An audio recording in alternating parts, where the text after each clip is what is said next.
78,000 as restricted, about 760,000 as assigned, and the remaining about 2.7 million of unassigned.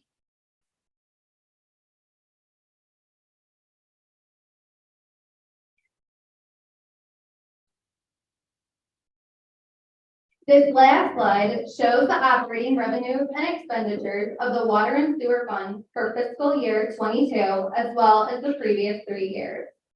Here you can see that both revenues and expenses of the water and sewer fund decreased from last year, with revenues decreasing by about 3% and expenses decreasing at about 2%, about 2%.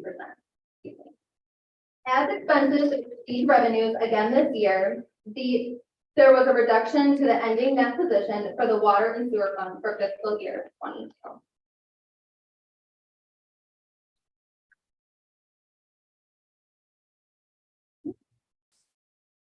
Lastly, we wanted to thank you for the opportunity to serve the township and for all the assistance provided throughout the audit process.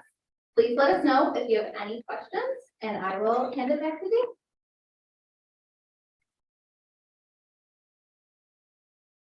Thanks, Katie. Just a couple comments on Katie's presentation. In particular, when we're covering the revenues and expenditures in the general fund. So if I could ask the board to turn to page 56 of your financial statement. Everybody's got a copy of that. I can try. What this says about this. What page? 56.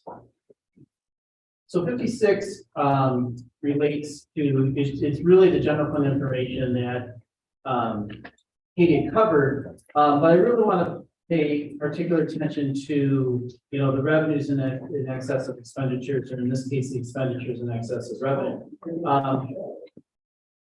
So really, when you take a look at where you thought you were going to be compared to where you ended up, I focus right here on this net change. So this is the final amended budget of the general fund.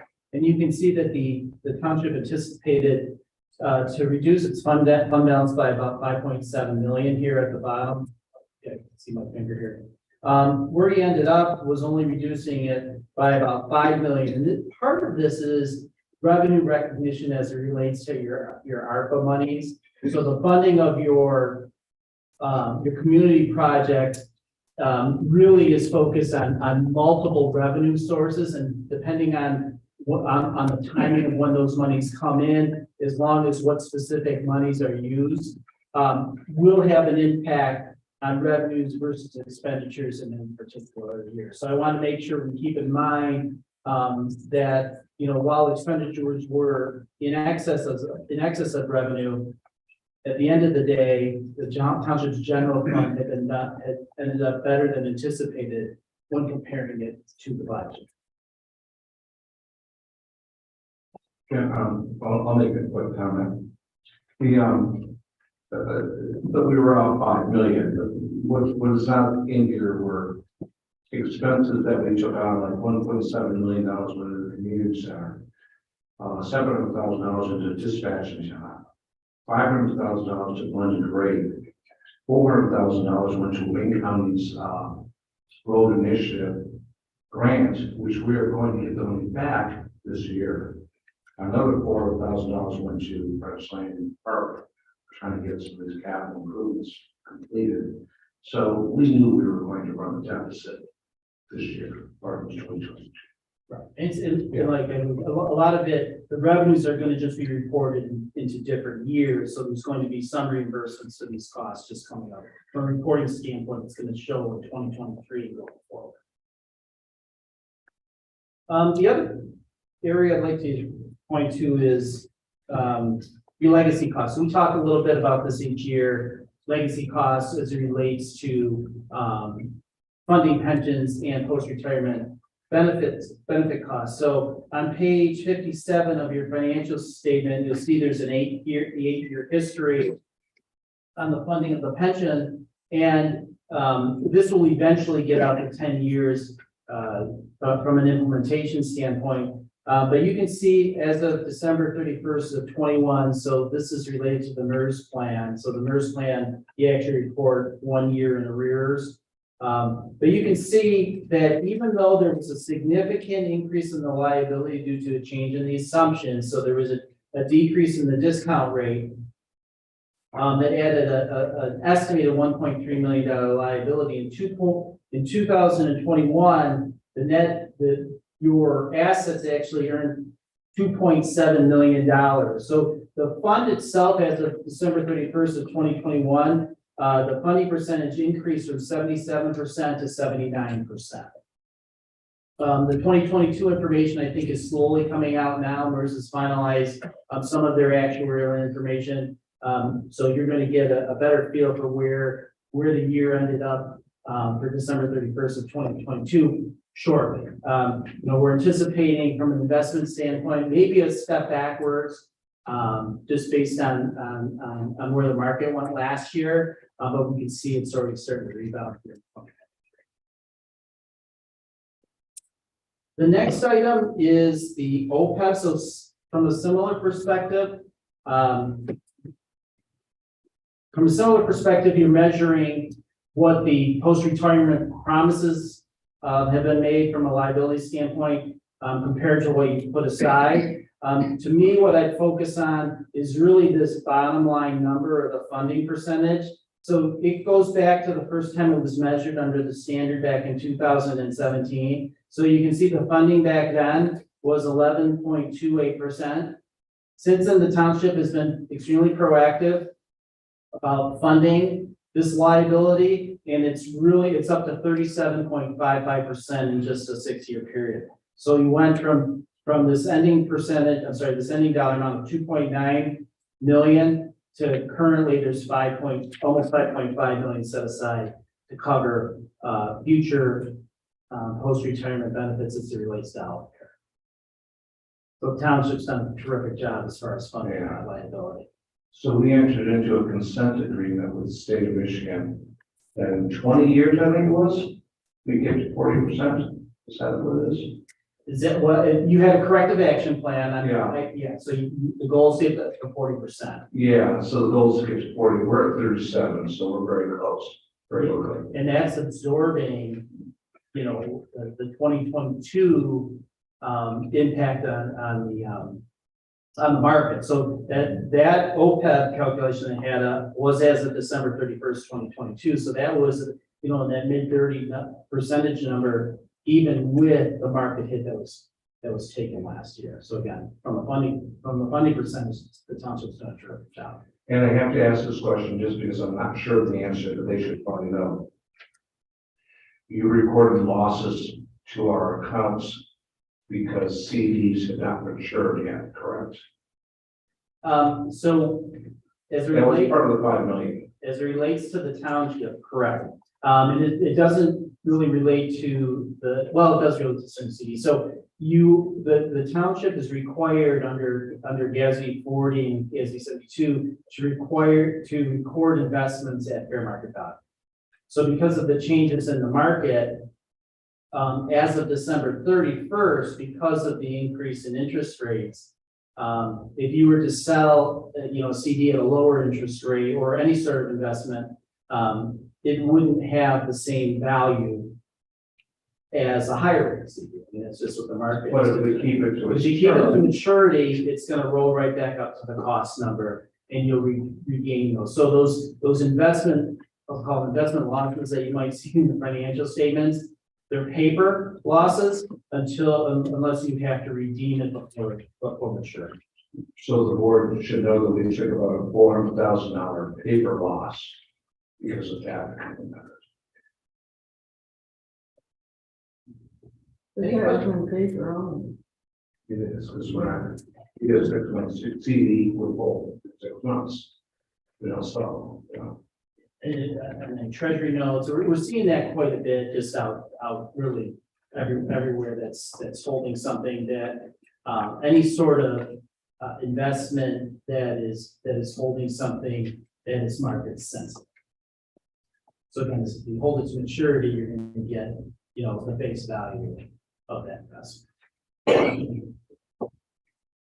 Any question on the financial numbers before I cover briefly the communication to those charged with governance? I do, but I mean, they're not questions there, so call up. So when you have it in the landfill, we have $3 million paper loss, correct?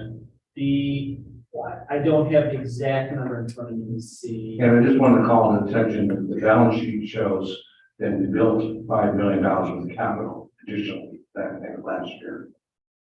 So maybe just wondering where the money went. I don't think it was a $3 million loss. More? No. In the general fund and landfill fund, Yeah. I think it's like closer to 300,000 or 400,000. Oh.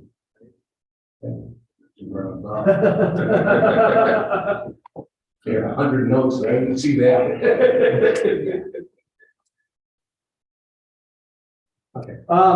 So I'll move on to the required communication to those charged with governance, and we've broken it up into 3 parts as we have in the past.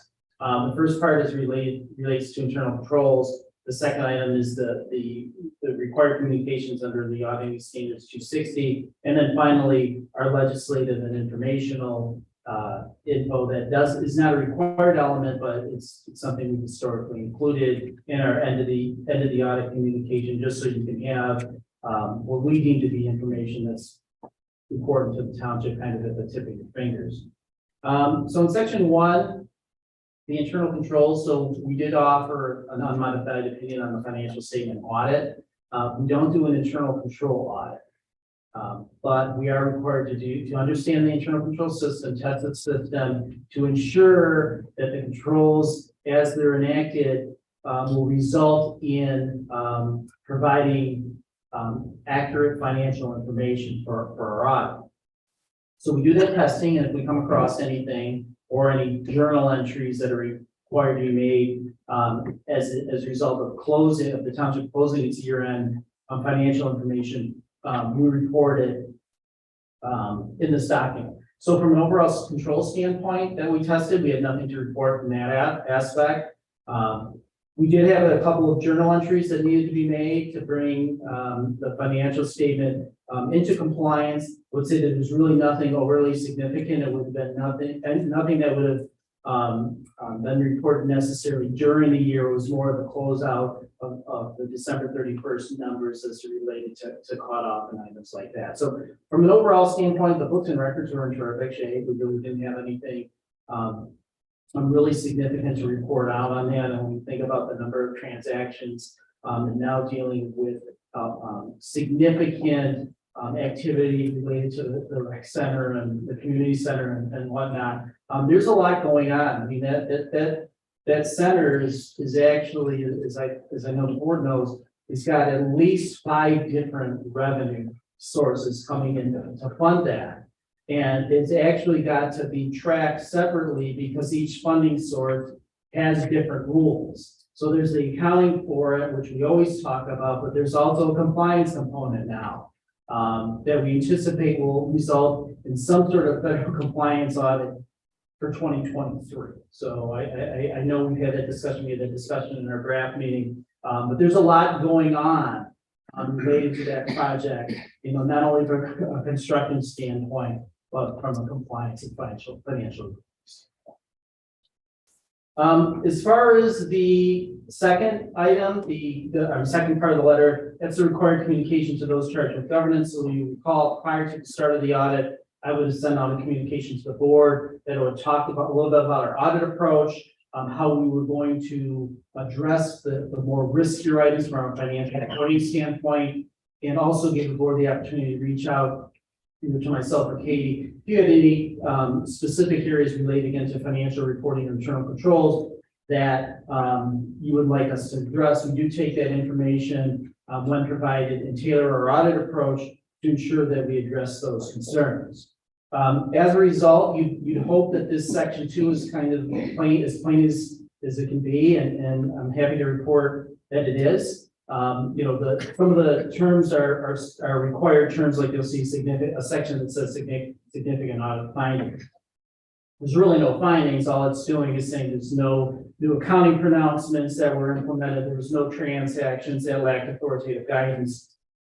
Talks a little bit about estimates that are required as part of the audit process. So again, page 2 or part 2 of this was really nothing at all to be reported out on.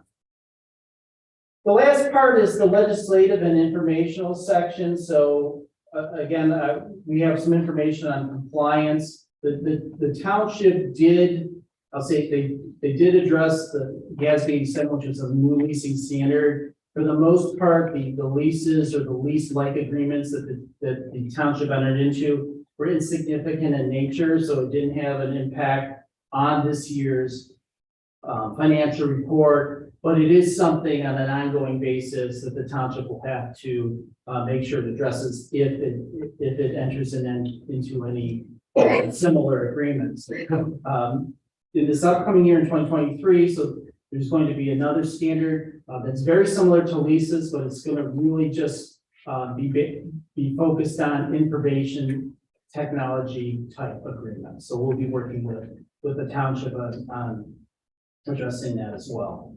And then the final item that I included in here, and I'm sure everyone's aware of it because it was getting some good press, as relates to the inflation multiplier. So for the first time since Proposal A was enacted back in 1993, which put a cap on taxable value increases, the inflation rate for this upcoming year is 7.9%. But from a taxable value standpoint, taxable value can only rise by 5%. So there's actually a gap there of some 2.9%. So for all of us who love calculating, millage reduction factors and Headley adjustments, we're not anticipating there actually being a rollback made for the township this year unless there's a significant amount of house sales and turnover and uncapping. So the 7.9 thing will probably keep revenues at least at around 5% year over year, not including new construction from a revenue standpoint. First time since 1993 that the local units of government have seen a multiplier like that. So with that, I'd be happy to answer any questions for the Charter Township or for Charter Township of Van Buren. Any questions? So we're basically in good shape, right? The township is doing. Okay. You take a look, but I get that, ask that question quite a bit. But you never know what's next. So, townships, if you think about how Van Buren is financed from a general fund perspective, you are really limited in your ability to raise revenues. So you've got a property tax millage that's limited by charter. As far as revenue, if we kind of throw the ARPA monies out, because I don't suspect we'll see anything, hopefully won't see anything like that again, because that was basically COVID funding. You're relying on the sharing of sales tax collections. Those are your two largest sources of revenue.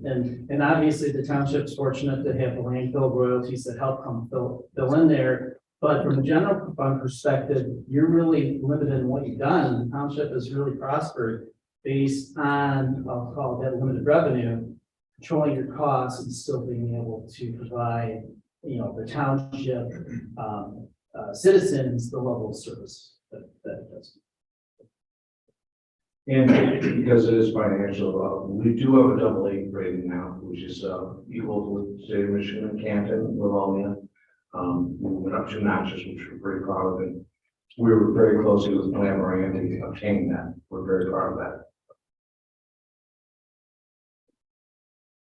Any questions?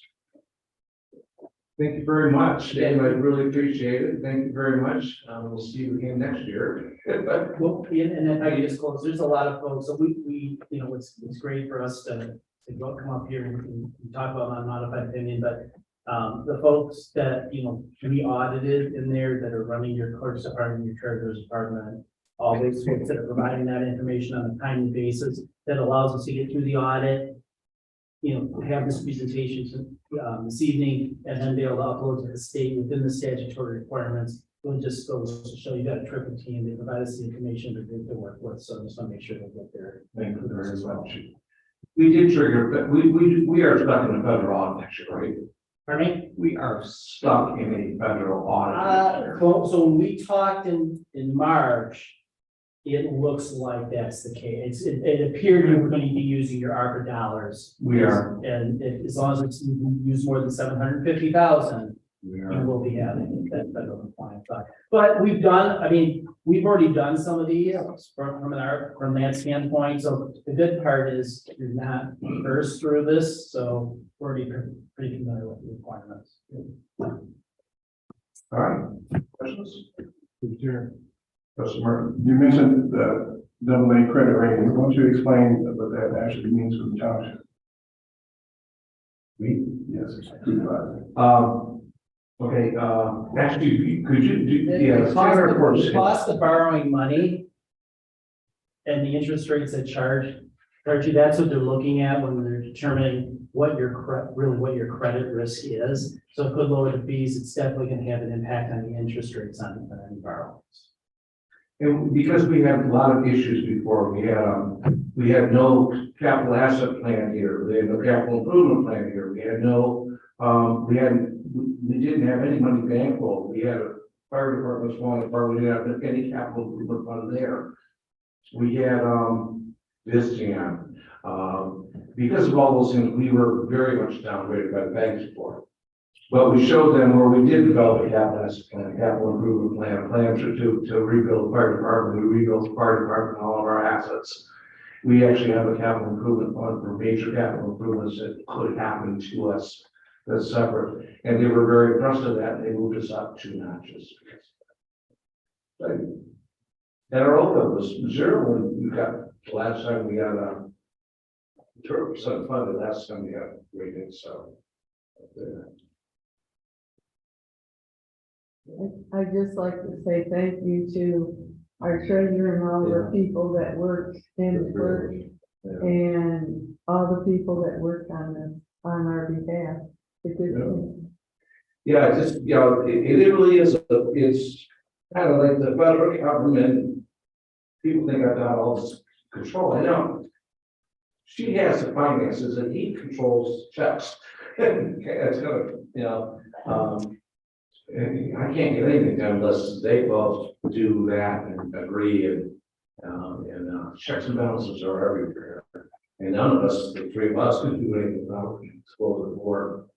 So it's just, it all comes together. Mayors would hate this form of government. You gotta work together with everybody. All right, thank you very much. Thank you. Thank you. All right, moving on, we're in the public comment. This public comment section is for things that are going on today, today's thing, which is the SAB and anything else that's on the agenda. You have 3 minutes. If you're going to talk on multiple decisions, I will give you up to 5. But then I will shut it down. It's not right, there's 3 per item, I've got 4. No, it's not. Well, let's get started, because they got my time right now. I have several things that I tried. Usually we got- I didn't put that clock up there. I think we got a lot, but everyone's gonna have. Okay. It's been for public comment. You got a public comment in 3 minutes, you can go to sit back down and Yeah, I'll ask say, for additional time for the supervisor. You may wish, but this comment is 3 minutes. each comment, correct. Okay, good evening, board and staff, my name is John Lady, resident forever here. 4 items that I want to bring up, and I'll just brief them over. The first one is, I've got the AFSCME bargaining agreement in the wooden here. And I've been under the impression, or told today and in the past, because I've not had one, that it's already been signed, ratified, however it is. My question is, if your item number 6 to approve another holiday came up, how come it's not on here? How come it wasn't bargained for beforehand and then approved beforehand, but now you want to put it in there for a day off? I don't care what the holiday is, it's a holiday. If we've already got 11 and you want to add a 12th one, why don't I see it in the bargaining agreement? Because now I see it on an agenda that was brought up by clerk and then trustee, and it wants to be put in there. To me, it's just not transparent that it comes in after the fact. If you have a chance, figure it out. I know Governor Whitmer sometime this week or next week is supposed to ratify it and turn it into a law also, and it's federal holiday, but it's not like it just came up last week. Why wasn't it part of this negotiation so that it doesn't have to be talked about tonight as something that's just thrown out there? Any takers? I think you need to finish. Right. I want you to finish. Yeah, I want you to finish your comment. Okay, well, for that one, that's it. Go ahead and finish whatever you have to say. Okay, on to the next one, number 7, the voting booths. I understand it's an improvement now, but I don't see anything where you're either gonna remediate, or repurpose or recycle the old ones. Are we gonna give them to another community, or are you just gonna put them in the house? The old voting booths. So if you wanna put that down as an answer too, that's a question. Because if anything comes to the township, can't just be given to somebody, it's gotta have a requisition of some sort, even if it does go to the township, but I'd like to know where it goes. People put like 48,000, we're putting 48,000 more into something. Are we getting something back for what we're getting rid of, even if it's broken or not? They're not all broken. I'll skip number 8, we'll go to number 9. Being out of town, but watching and reading minutes and so on, how many board members are on, that are a member of the BYC, Belleville Yacht Club, and will be making any decisions at all?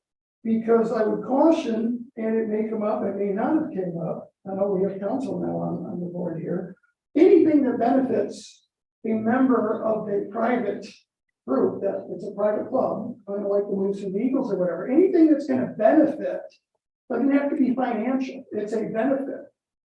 And it's not a benefit to the whole corporate, the township is a benefit. So it doesn't have to be, it's an in-kind benefit, it doesn't have to be monetary.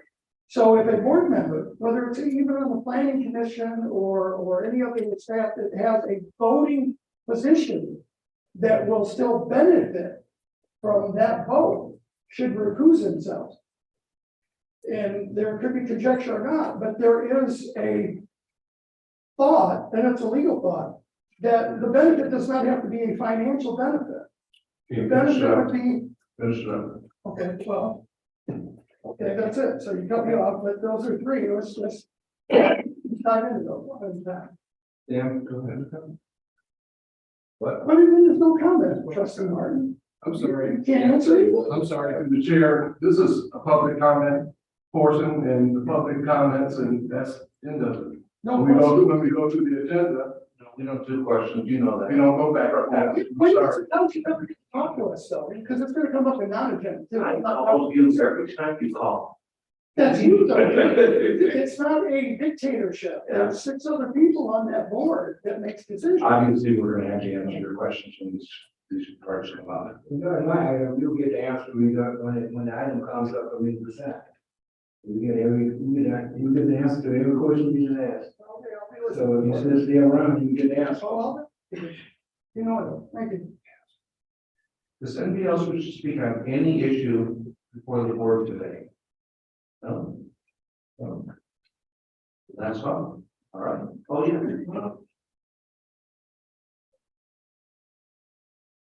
My first time. Okay. I've been a resident here for like 21 years. I'm 3 years as Piper. I'm just wondering, like, what is the building? Like, is the building, the new building that I found out? Something like it's near Walmart, it's on Michigan Avenue, like an area that's supposed to, I'm just thinking all the streets. Building is nice, but I like the country. But can you tell me what that is?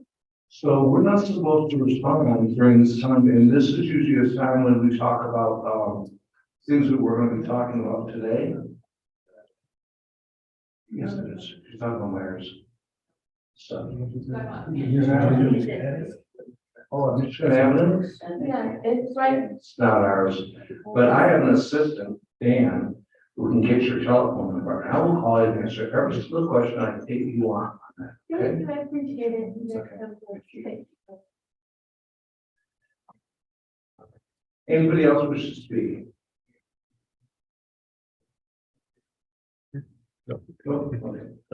All right, moving on, for public comment, we're on unfinished business, which we have none. First line item, we have new businesses, is consider approval of the annual audit. Can I get a motion for that audit? Sure. Treasurer Bud? I make a motion that we approve the audit as presented by Mike Moran for 2022 of all townships. Right. Okay, since it just presented, hearing, I have a motion by Treasurer Bud. It is supported by Trustee Boynton. Hearing no discussion, all in favor? Aye. Opposed? Motion passes. Thank you. Next item is this, consider a resolution to approve the assessment roll for Homestead Condominium SAB. Can I get a motion? To the chair. Wait, who said that? And then, I move that we consider, I move that we approve of resolution 2023-14 to approve the assessment roll for the Homestead Condominium Special Assessment District. okay, Director Powers. Or Luckett. Walls. Good evening, board. I'm here before you for you to consider approval of resolution 2023-14. This resolution is to approve a special assessment roll for Homestead Condominium. Here with me is part of the board. If you have any questions for them, they'll be glad to answer them. The Homestead Condominium Special Assessment District includes road improvements to all roads within Homestead subdivision. The purpose of the SAD is to raise funds of 100% of road construction. The cost would be up to $1,686,710,000. Or up to $6,701.31 for each of the 267 properties within that project area.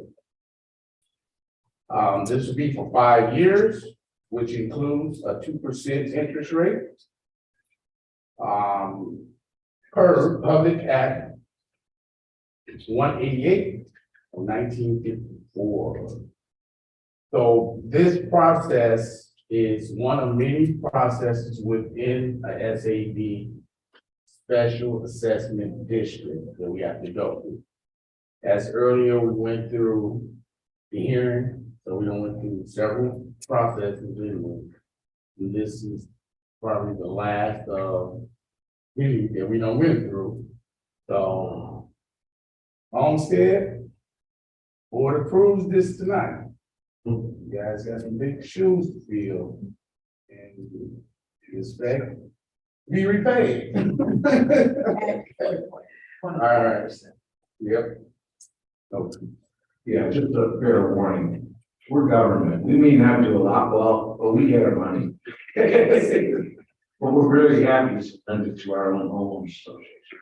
We love it. We're spending our money in our town. Love that. Thank you. So the next step will be for Homestead Condominium Association to secure a contract with Allied Construction. And the clerk will prepare a warrant form for the treasurer to collect all funds associated with the project. So with that said, board, I recommend approval of this resolution. Anybody have any questions on this? I do. Okay. Treasurer Bud, last meeting, did you say that interest rate was inaccurate? The interest rate is 2%. I thought you said 1.5. That was the No, 2%. So we usually try to keep it at whatever we have CDs at, and usually those are 1.5%, 2%. They're now at 4 and 5, but we understand that it doesn't help you out. We want you to be helped out, so. Yeah. Sure, I sure. just don't have, I have one question. What was the percentage of the homeowners that was? 58%. 58.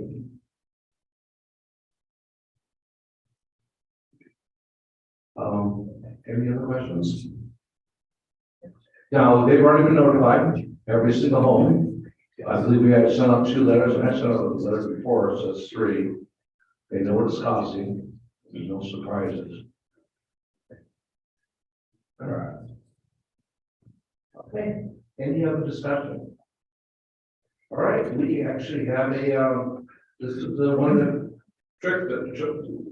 this is the one that takes it out, right? Yes. This is the last vote. Yes. Okay. All right, I have a motion by trustee Boynton. I have support by trustee Kelly to lend Homestead Condominium SAD $1.68 million. Hearing no further discussion. All in favor? Aye. Opposed? Motion passes. Congratulations. Excited. I live in Greenbrier. It worked out great. Yeah. Next item is number 3, consider approval of a use of a pump station for our wastewater. Could somebody make a motion? Can you read that? All right, Fraser and then Kelly. I make a motion that we approve the use of a pump station to route wastewater from the proposed 132 unit Brookwood multifamily independent senior housing project south across Tyler Road to the existing sanitary main. Support. Okay. Directors, Lori. Howard. What's going on here? I'll take the lead on this one. It started in a sort of a planning realm, so I'm glad why this is presented to you tonight. So thank you for giving us the opportunity to discuss this. There's a lot on this screen, so bear with me, but the project site that this pertains to is the proposed Brookwood multifamily senior housing site, as Supervisor mentioned. It's a roughly 44-acre parcel that's going to have 132 housing units on it near the northeast of Morton, Taylor, and Tyler Road. These are attached single-level multifamily senior housing units. The proposal, if you kind of walk through the screen left to right, that's the subject site. You can see a small box on the second image there. At that location, there's a proposal for a pump station, which is designed to pump wastewater across Tyler Road to an existing sanitary main. The pump station design details are in the packet, and they're also shown on the screen here. I'm not really equipped to talk much about the pump station design details. But Director Lawrence is here, as well as Mike Lepek from Fishback, our township engineer.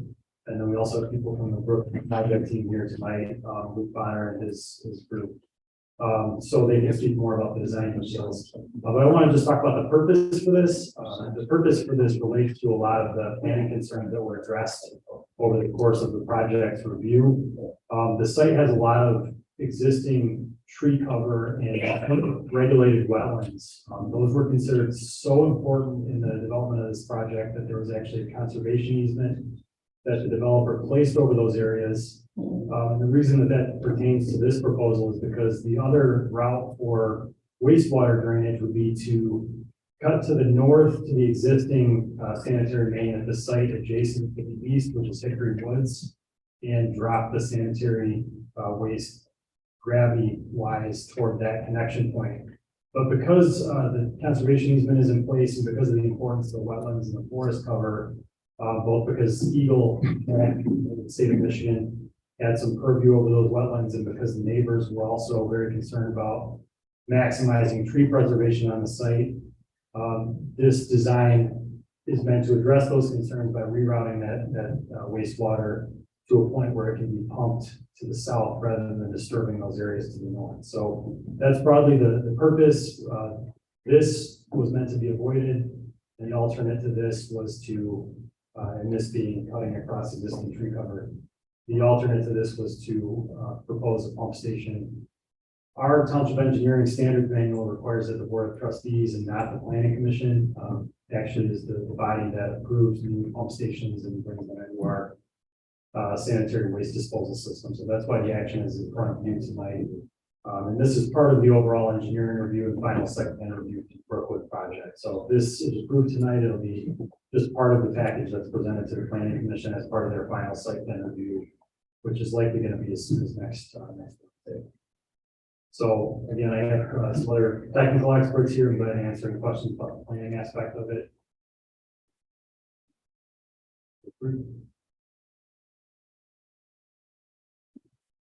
And through the chair. I'm understanding that the detention pond could possibly have up to 4 feet of water. So that is a good question, Trustee Martin. That's actually for this, the next action on this agenda. There's two separate issues. One is this proposed pump station required for approval. The next action I'll speak about is the part of the overall stormwater design for the project requires detention basins, and 2 of those, I think 5 detention basins, are going to have permanent pools that are less than 4 feet deep. That actually requires an approval from the board. Okay, I'll ask my question. I'm sorry, I'll ask my question. Get to that. Anything else?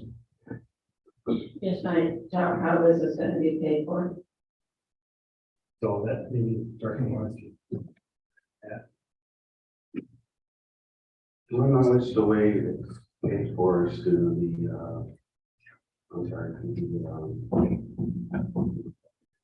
capital charges is how it's paid for. But initial charge would be done through the company, they'll pay for everything. And the capital charges should be set aside for future improvements to the lift station.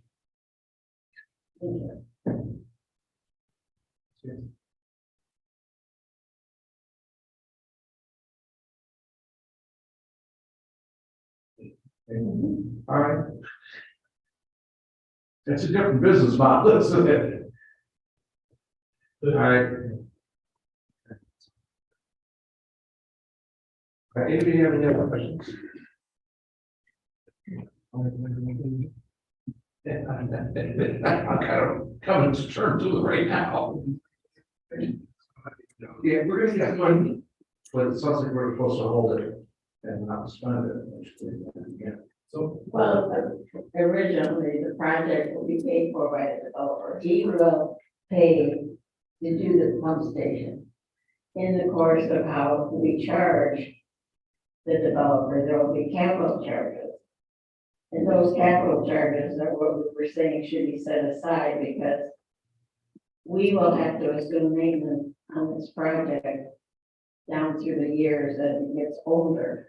So by setting the capital charges aside, we will have money to rely on to pay for those charges.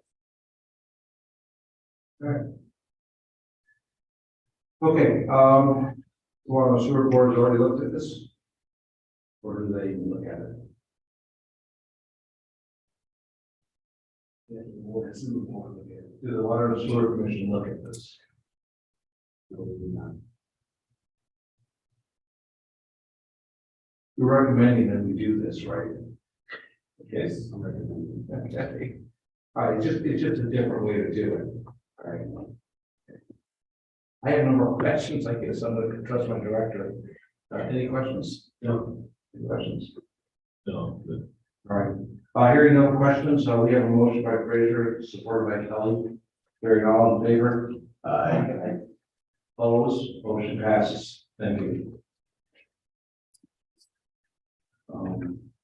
You're gonna talk to me tomorrow. Yeah, thanks. Number 4, discussion on consider approval of various engineering standards. Who would like to make a motion on this and read it out? I assume it's not going to be heard. Good care. Yes. I move to consider approval of the variance from engineering standard BIA-IB of the Van Buren Township Engineering Standards Manual to allow construction of stormwater detention ponds that will have permanent pool of stormwater less than. Support. Director? Thank you, board. So also pertaining to that 132 unit Brookwood project. As mentioned, there's a request for a variance from an engineering standard pertaining to stormwater detention. So the way that the stormwater detention system works in this project is through a series of detention basins and equalization pipes throughout the project. The design of this, again, I won't go into all the detail, but the way that this detention system was, stormwater management system was designed, there are two proposed stormwater ponds near the north end of the project site that will hold less than 4 feet of water permanently. The reason for having water being held in detention basins is for stormwater quality, to let solids suspend and drop out of the water system before it gets further down and outlets to the broader stormwater network. And so that's the purpose for having a requirement that there's 4 feet of permanent pool and detention basin. So a deviation from that standard requires board approval. Again, I have Mike Lepick from Fishbeck here and the developer team that can help explain the reason for this design. But the bottom line of our recommendation is that one of the grounds for granting an engineering standard variance for the Township Engineering Standards Manual is that an alternative proposed by the applicant can be or shall be adequate for the intended use, and shall not substantially deviate from the performance that would be obtained by strict enforcement of the standards. What our township engineer has said is that the function of the permanent pool is to allow sediment and pollutants to settle. The applicant is requesting to use a 1 foot permanent pool and 50% wetland plantings in lieu of the 4 foot permanent pool requirement. That combination of 1 foot permanent pool and wetland plantings is meant to meet the same intent. It's meant to provide stormwater quality, and these standards are consistent with Wayne County's standards for stormwater detention. So based on the recommendation of our township engineer, we would support this proposed design. And to help, I thought I had an image on the screen, I guess I don't. There's some sample images the developer, I think, would be glad to share of what that would look like in a shallower basin. But again, the recommendation here would be for approval. And just as a point of reference, there were a couple of projects last year that also had a similar issue. One being the detention basin here at the community center, as well as the detention basin used in the Kenworth project. Those are both detention basins that hold less than 4 feet of permanent pools. So the board has acted on similar designs in the past. Do you have any questions for the developer or myself or our township engineer? Buildings? Trustee Martin. Well, good, Trustee. Okay, is there any protection around there for kids, you know, that are out there patrolling, get wet or anything, they could probably get hurt? I don't know. So the design of the detention basin is something that's part of the final site plan review by the planning commission, including any fencing. I don't believe these are designed to have fencing in this case. And where exactly is this located? Is it really accessible for kids to get at, or? It's, there are sections that are a little bit more public facing and upfront than other sections. The overall project is a senior housing project, so you can imagine that most of the residents will be seniors. Most of these are designed to be kind of interior, kind of common open space, looking out the rears of these units. These ones that are proposed for shallower detention are kind of almost blending into the existing wetlands on the outside of the project. So I wouldn't anticipate there'd be too much concern about seeing that as what we call an attractive nuisance. As far as the ones that are more upfront, there will be landscape screening along Tyler Road that kind of conceals that and helps to block it as well. Through the chair.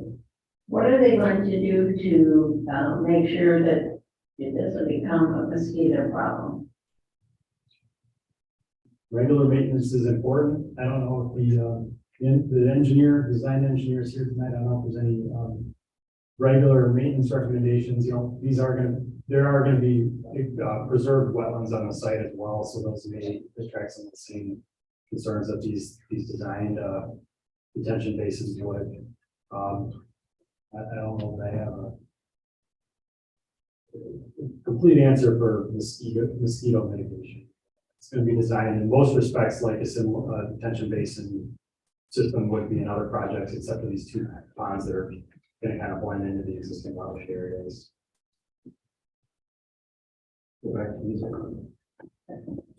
So it's gotta go back to the planning commission. Yes. And they can add those things. In terms of fencing, Fencing. we can look at that. I may have to follow up, and I'll make sure it's something that we look at going into reporting to the planning commission in terms of what we can require for fencing for detention basins like this. We'll definitely look at that. It's probably honestly, packets. Through the chair. The chair. I'm sorry.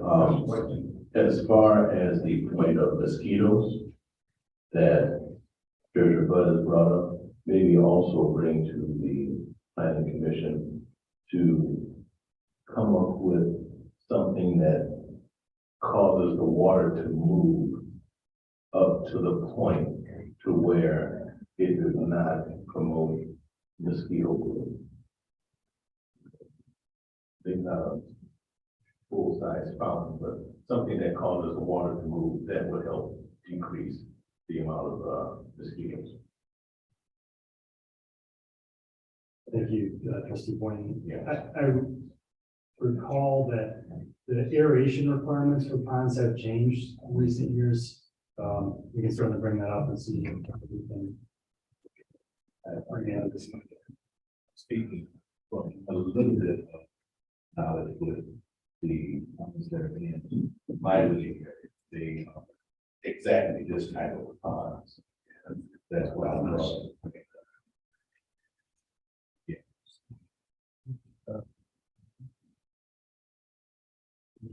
Trustee Martin, I guess trustee Fraser was reading my mind, that was my concern.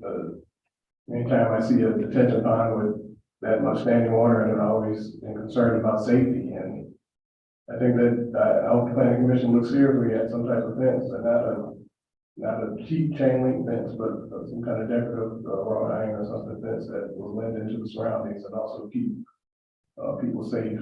I mean, not only kids can get into the pond, but adults can also have an accident or whatever and fall into it as well. So it's for the overall safety, not just necessarily shooting. Since it is a senior living development, we're expected to be more adults there, and I just think it's a good idea.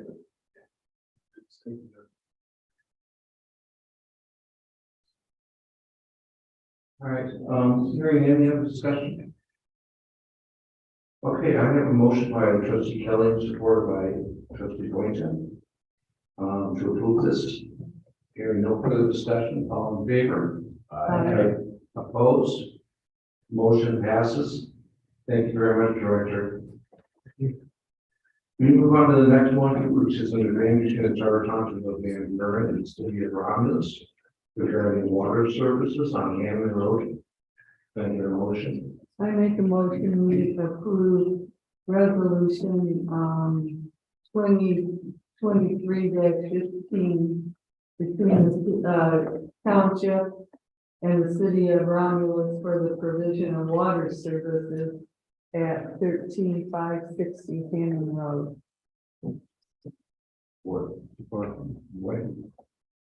Okay. Director? Yes, asking you guys to consider approval of resolution 202315, agreement between Greenville Township and the city. Currently, the township does not have facilities to accommodate this address at 13560 Hammond Road.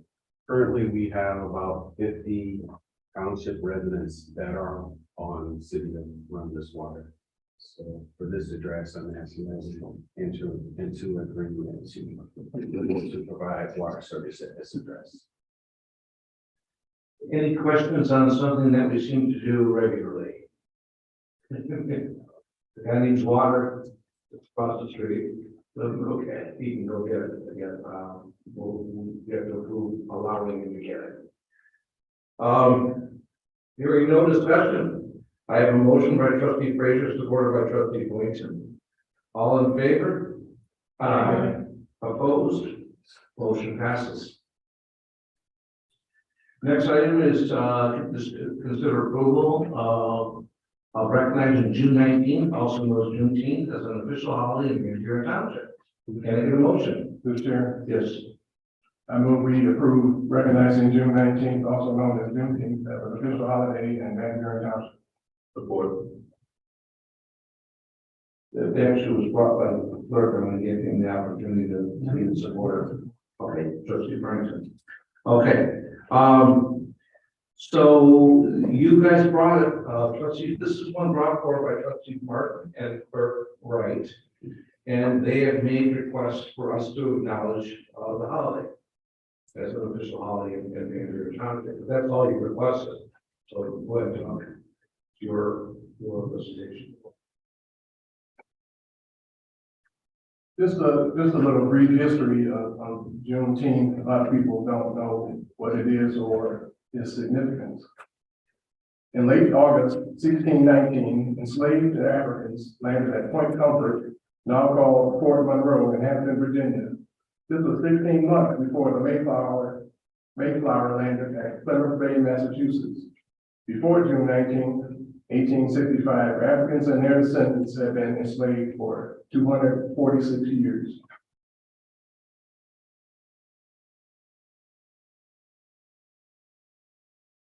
Juneteenth, National Independence Day, commemorates the emancipation of enslaved African Americans, deriving its name from combining June and 19.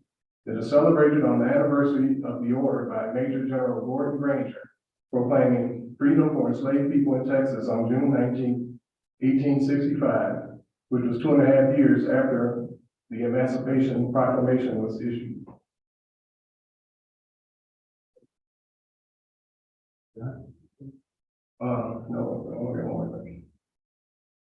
June 19 not only is a monumental moment in the history of African Americans, but also a pivotal time in the history of this country. Juneteenth is a federal holiday, and Van Buren Township should also recognize this day and make June 19th a township holiday. Right. And before we go into my little speaking, I'm gonna answer a question that John Laney asked in regards to why it wasn't negotiated. It was on the negotiation table for ASME, and it was turned down. So it was on the negotiation table. It wasn't, there's nothing new. It's nothing new to ask me. They actually asked for Juneteenth to be observed as a holiday, because it was not approved. So, this is something that, I mean, while there's nothing that I can say or do to reverse the horrific treatment endured by my ancestors, I feel that recognition of this date will only give remembrance of what they went through. Juneteenth marked the day when Union General Gordon Granger arrived in Galveston, Texas on June 19, 1865. To announce the end of slavery more than 2 years after the Emancipation Proclamation was issued. This highlighted the event that delayed enforcement of the emancipation in remote parts of the country, freeing 250,000 enslaved people that had not been informed of their freedom. This holiday was federally recognized in 2021, but celebrations date back to the 1960 Civil Rights Movement. Juneteenth is a newly found celebration of the African American culture, heritage, and contribution to society. It provides an occasion to honor the traditions, music, food, and art that originated in the African American community. Recognizing Juneteenth help raise awareness about the continued fight for racial equality and justice.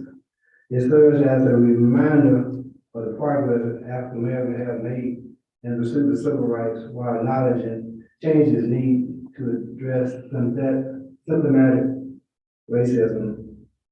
By recognizing Juneteenth, it encourages people to engage in conversations about race, social justice, and continued effort needed to create a more equitable society. This holiday holds culture and historical significance and deserves recognition to bring attention to racial inequalities that still exist.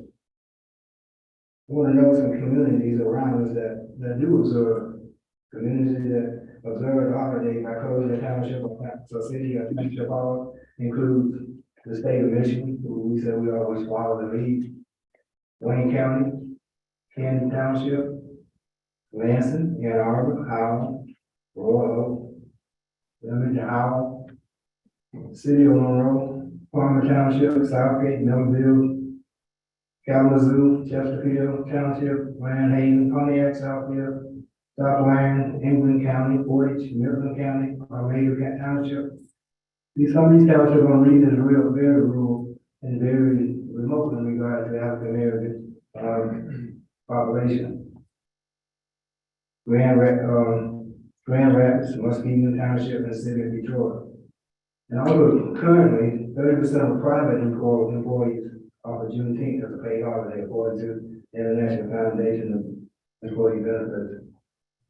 So we're going to follow the lead, and we're going to recognize things that we need to recognize in regard to saying that we want to be this premier community that recognize all our ethnic groups within our community. We need to show that not only that we can talk the talk, but we walk the walk also. And walking the walk is doing things that we think is right to engage in things that's going to promote not only the community, but also make people feel that they're welcome to this community by engaging in different types of cultural holidays and events. I know that we negotiated as an item on the contract, but that doesn't mean that the unions don't run the contract, we do. I mean, the township, we do. And sometimes decisions have to be made by people that run the township and not the union. So, with this being said, what I'm requesting, because I don't think that you can recognize the holiday without actually setting down the township. We on a 4-day work schedule, which is Monday through Friday, Monday through Thursday. So what I'm asking that any day that Juneteenth falls on a regular schedule work day, that the township be shut down. Giving you Thursday, Friday, Saturday for asking me and salary employee that doesn't affect. But public safety, it would affect because they're 24. And I did some numbers that roughly numbers from public safety that can tell you what the financial impact would be for public safety, would be about $22,400 a year. Okay, just a housekeeping. You've changed your motion. You just wanted to recognize June 19th. Now you're asking for June 19th to be celebrated as a day off. Well, I don't think we can And recognize paid the big employees. Just so I know, is that what you want to do? Yeah, because I don't think there's no other way to recognize it. That's going to lots of ways. You can rage and Is it possible for us to recognize it as a holiday?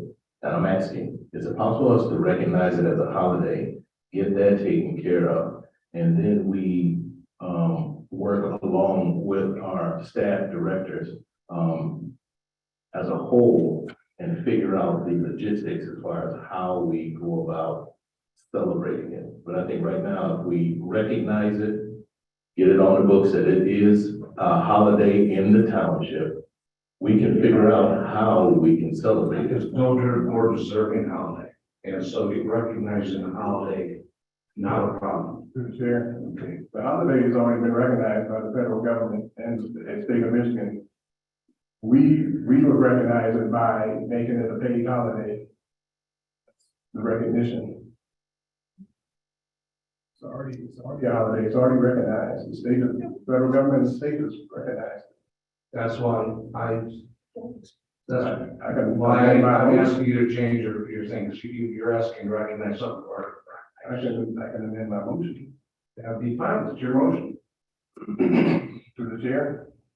I would amend my motion to say that Van Buren Township consider making June 19th, also known as Juneteenth, an official holiday and a paid day off for township employees. Trustee Boynton, do you want to? Okay, so, all right. So just, I'm ready to talk, if you guys want to talk. Yeah. I would just make it, the holidays have always gone through the ASME contract, and whatever the ASME contract has, those are the holidays that were passed on to everybody else. When ASME wanted to have Martin Luther King Day as a paid holiday, they gave up Columbus Day, which is in October, which is also a federal holiday, but we do not have that day off. So that is a federal holiday. I think we can recognize that June 19th is a holiday without necessarily having to have the day off. And it did go to the union contract and they turned it down because of the concessions that we wanted, and they didn't want to go along with that, so they just, it didn't happen. So I'm not sure that this is the way that we ought to go about this. Because it just sets a whole different process of what has always happened before. Yeah, I agree with Kurt Wright, but we are the managers, we manage the township. We dictate what holidays they have, that's not I don't think that's a negotiable issue. No, you did try to negotiate it, but you wanted them to give up a day for this to be a holiday. And you know, they weren't going for that, and they should have, no, I don't think that they should have. Okay, so first of all, we've always negotiated with the union any days off. That's why they gave up Columbus Day and took, what did they take? Anyway, and they took Martin Luther King Day. They also asked for New Year's Eve, which is not an holiday, but they gave up Good Friday and the day after Thanksgiving. They did that when they mentioned 4-day work weeks. Okay, but they also picked up. That's what Considering the contract issues, would we as the managers be able to draw up, say, a MOU or a resolution and present that with the to the unions for them? I'm sure that if you tell the union wants to give them a paid day off, that they will not have a problem with it. So, yeah. Then that's what we. Well, need to but do. it's not a lot of money. This is not $20,000 for police. I'm sure that isn't got the fringes in it, which is about 30%. Then you have fire, then you've got water and sewer, which are gonna have to work probably. A public service is probably gonna have to work with it. We have a community center we've got coming in. Yeah, I'm guessing you're talking about a $40,000 expense. We need it. Okay. It could be. Bill, but you're not gonna have to pay them $9.5 million. Yes, you do. You're gonna write down employees. You're not gonna pay them. You can't have a holiday for this person, not for this person.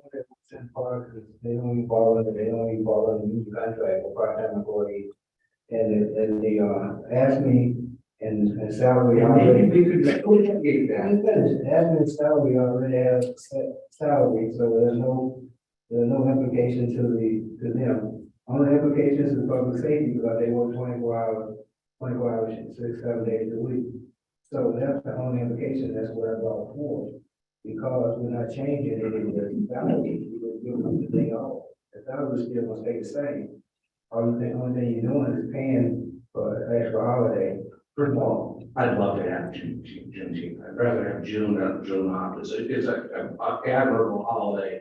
There's probably no bigger black mark on this country than the slavery.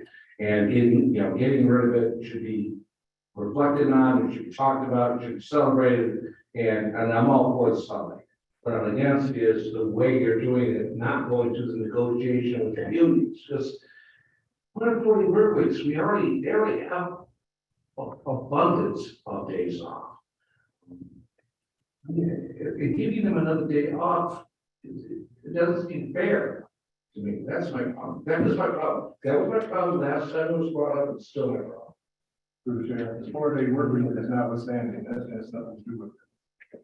That's something that the boards agreed to do, and that has nothing to do with what holidays they get and don't get. That has nothing to do with it. They work a 40-hour week, it's 4 days, but they work. They also get abundance of holidays off. They get, New Year's Eve, Christmas Eve off. They get a lot of personal days off. It's just. Negotiated though. That's true, so why can't we negotiate this? Negotiated. No, because I came in, you gave this to me, you told me to go back to renegotiate, and at least give us a shot. So, it's to be negotiated. I really appreciated trustee Boyd's suggestion. There are a lot of logistics here to try to work out for next year. I've heard 3 different ideas on scheduling, on how to handle it. I think, Clerk Wright presented one way of it being a floating holiday that move with it. There are a couple different ways that needs to be addressed, and needs to be looked We at. have a year to figure out how we're gonna do it. I definitely appreciate, Request. I really appreciate trustee Boyd's suggestion on recognizing the day and work through logistics as it goes forward, instead of trying to do this on an open meeting and trying to work out things that we need a lot of data on. I'm fine with that. Yeah, and again, I will work very hard to make sure it happens. Always do it next day. And go there, I'm like, you ain't gonna do no argument on me, I just gonna bring it forward. I was forward, and negotiate, you know. Nothing here, no reason. To the chair. Just- I don't see what the big deal is. It's a federal holiday that happened in 2021. And it's a valid holiday that should be recognized, official holiday in Van Buren Township. It's a major milestone in American history. And something that regretfully is our past and it should be corrected. And I think recognizing June 19th as an official holiday is well deserved. We have a year. Can you give us a couple months to see what we can come up with? We can always bring it back. What's the big deal? I know. Or we don't. Service is one extra day, take away New Year's Eve. That's, Yeah, I am out of order. Yeah. It's. Yes. Yeah. John, you're out.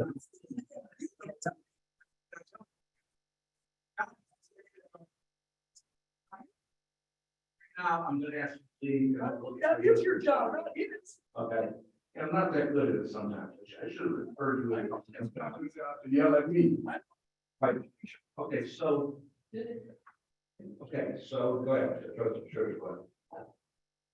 Like Don Gordon said, that maybe we could work out. I do know one township that, rather than close the township down on that day, they recognized the day, but they gave everybody a floating holiday, so they could use it on the day, so that the township didn't have to be closed. It didn't affect 24/7 operations, because people were not all taking it at the same time. I don't know if that would be something you'd be favorable to looking at or not. It's just a thought. Through the chair. I don't see. It's a. Opposed to that. I want the township to recognize Juneteenth. It's already been recognized as a federal holiday. We need to, I want us to do something to recognize it, other than saying that, yes, it's Juneteenth. Whether it's a loan holiday, whatever, but it can't be anything that's saying, okay, we recognize it. Well, yeah, I recognize it too, but that's not recognizing anything. Something has to be significant, has to be done significant to recognize something, just like I recognize we recognize it, maybe the years of service that you have in the township. There's something significant has to be done to recognize that. I can't just say, well, Sherry has 35 years, and I appreciate that. That's not recognizing anything. It has to be something that's showing that we recognize it. So, it's a holiday, yeah, we all know that it's a federal holiday, but how are we gonna recognize it over the board than just saying, we know it's a federal holiday? And I know, yeah, there's something significant, there may be some more significant to me and others than it is to everybody, but it is a significant, I appreciate trustee Frazier bringing that out. This is a significant milestone that can, I think that's something I need to share. And it's, because it's something dear to me, and it's the only thing that I can do. I can't, like I said in the beginning, I can't change anything that happens, but I can change the course of the future. And that's all the thing that I'm trying to do. So are you, okay, so it sounds like you want to change your resolution, your discussion to basically come up with a way to honor the state, whether it be a day off, a floating day, or whatever it is be, and negotiate with the union. I don't want to go, I'm not going to negotiate. I'm leaving to negotiate. Motion is going to stand as, we figured. Now, you can figure out this exact day, voting holiday. It's going to be June 19th or however. My motion on the desk. As I mentioned, that thing.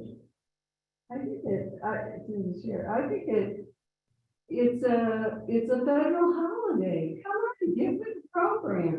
It should be recognized on June 19th as an official holiday in Van Buren Township to recognize an important event in American history. A sad one, but important. There, also, I'm gonna retract part of what I said. I think it should be on June 19th, because if you do anything and deviate from that, you dilute the meaning of the significance of the actual day. So it'll be on Juneteenth.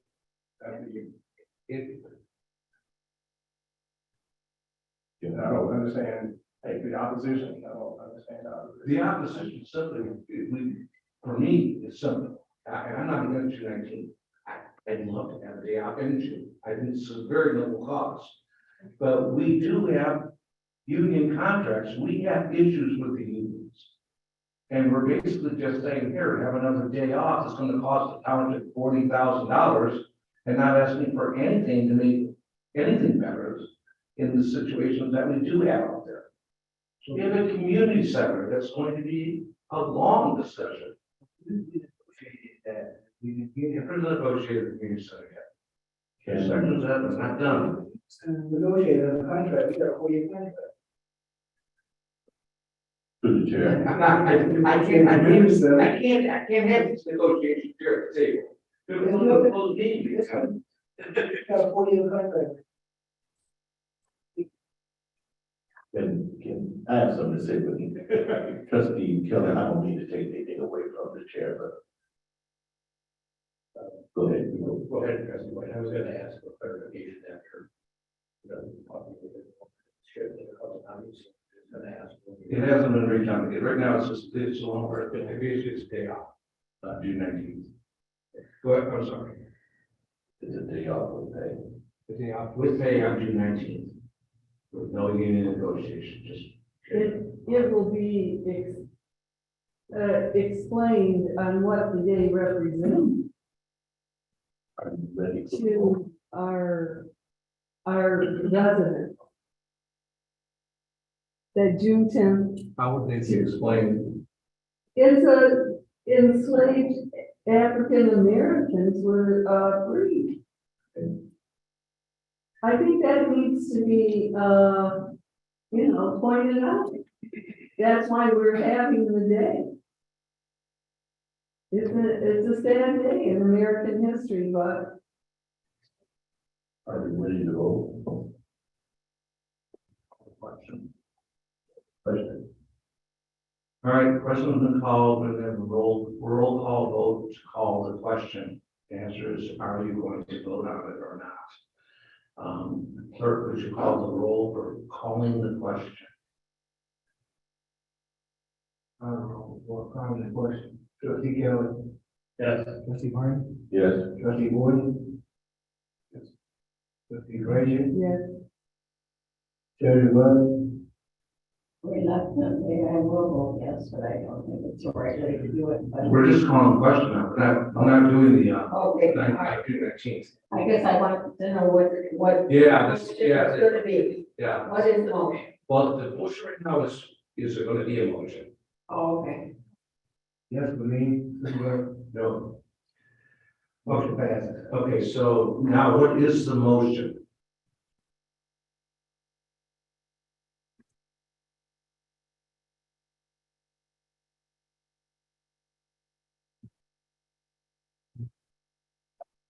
Not sure how exactly you want it worded, but it's recognizing June 19th, also known as Juneteenth, as an official holiday in Van Buren Township, with a paid day off for employees.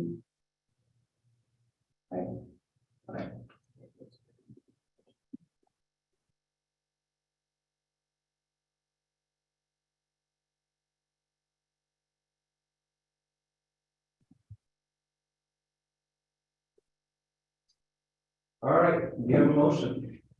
Is the motion still there by the motion? Through the chair, Oh. I'll put it to the people. the motion is, as the clerk has read it. The township will recognize June 19th as, also known as Juneteenth, as an official Van Buren Township holiday with a paid day off for employees. I am for the holiday. I'm just absolutely aghast that we were doing it. This is not the way I'm sorry. Run the business. Point of order, we have called the question, so anything we can do now, so. That's a good point of order. He's correct. Okay, clerk, call the roll. We know, you know what I mean, I can't see why anybody would vote no. At this point, no, because you can't. All right. All right, so, hearing no further discussion, we will call the question. The question is called, all in favor? Aye. Opposed? Motion passes.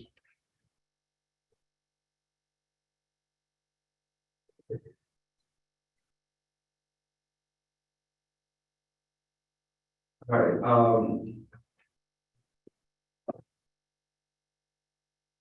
the new voting booths, go ahead, we're right, I'm so trying to take this in.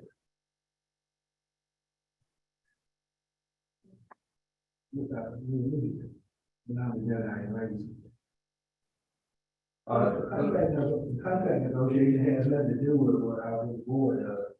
It has two separate things. We have many, many issues with the unions, and we, I'm saying we, but we're anyway, hearing this, go on. I'm sorry. Your question, please, make that motion. Chair, if I may, I'm sorry, right.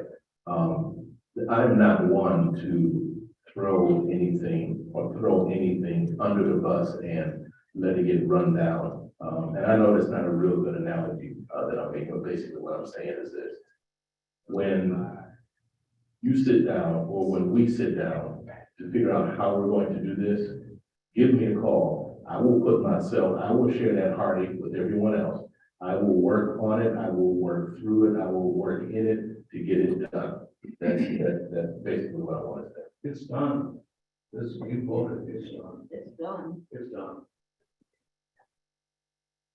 Okay, It's extra that needs to be done. okay, Brian, would you like to make motion when you're done?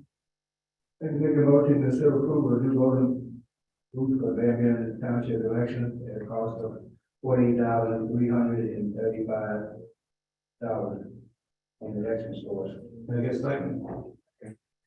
Okay, Brian, is it yours? Yeah. Okay, good. I request that we replace all voting booths that is used to vote on any given elections. This is my 15th year as clerk, and we haven't been, both rules haven't been replaced in 15 years. They are dilapidating, and plus they are, they're falling apart essentially. Also, let me bring the fact that the school has reluctantly stopped assisting in the setup of the booths. So, the booths that we have now that are dilapidating, you have to take them out of a briefcase like area, and you have to actually set them up and put them set them out, and then you have to break them down and put them away. That's time consuming, for the employees, that we have to take to each precinct and set them up ourselves now. And also the fact that they're deteriorating, it's time to look at replacement. And I thought that this was a good time to look at it, since I'm going to be asking that these funds come from the, MMRA, fund that we have. The what one? MMR, Michigan Risk Management Authority. We have a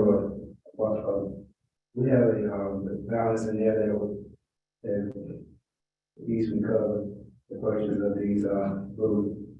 And we will look at a community that we put it out, John, we will put the old booths out that we always do to the community to see who's in need, and anyone that's in need, or surrounding community or any other community, we have to donate. So with that being said, I would ask the board to approve these, the booth, the well needed. Let Can we me, get a I clarification? have a sample. Yeah. Can we get a clarification from the clerk? No. We said MMRMA is gonna be part of that. Michigan Municipal Risk Management Authority, we have a fund balance in there, So they're gonna pay for it, not town. so we won't, the town won't. Okay, because it's misleading in this write-up. It looked like we're paying for it. That was my question.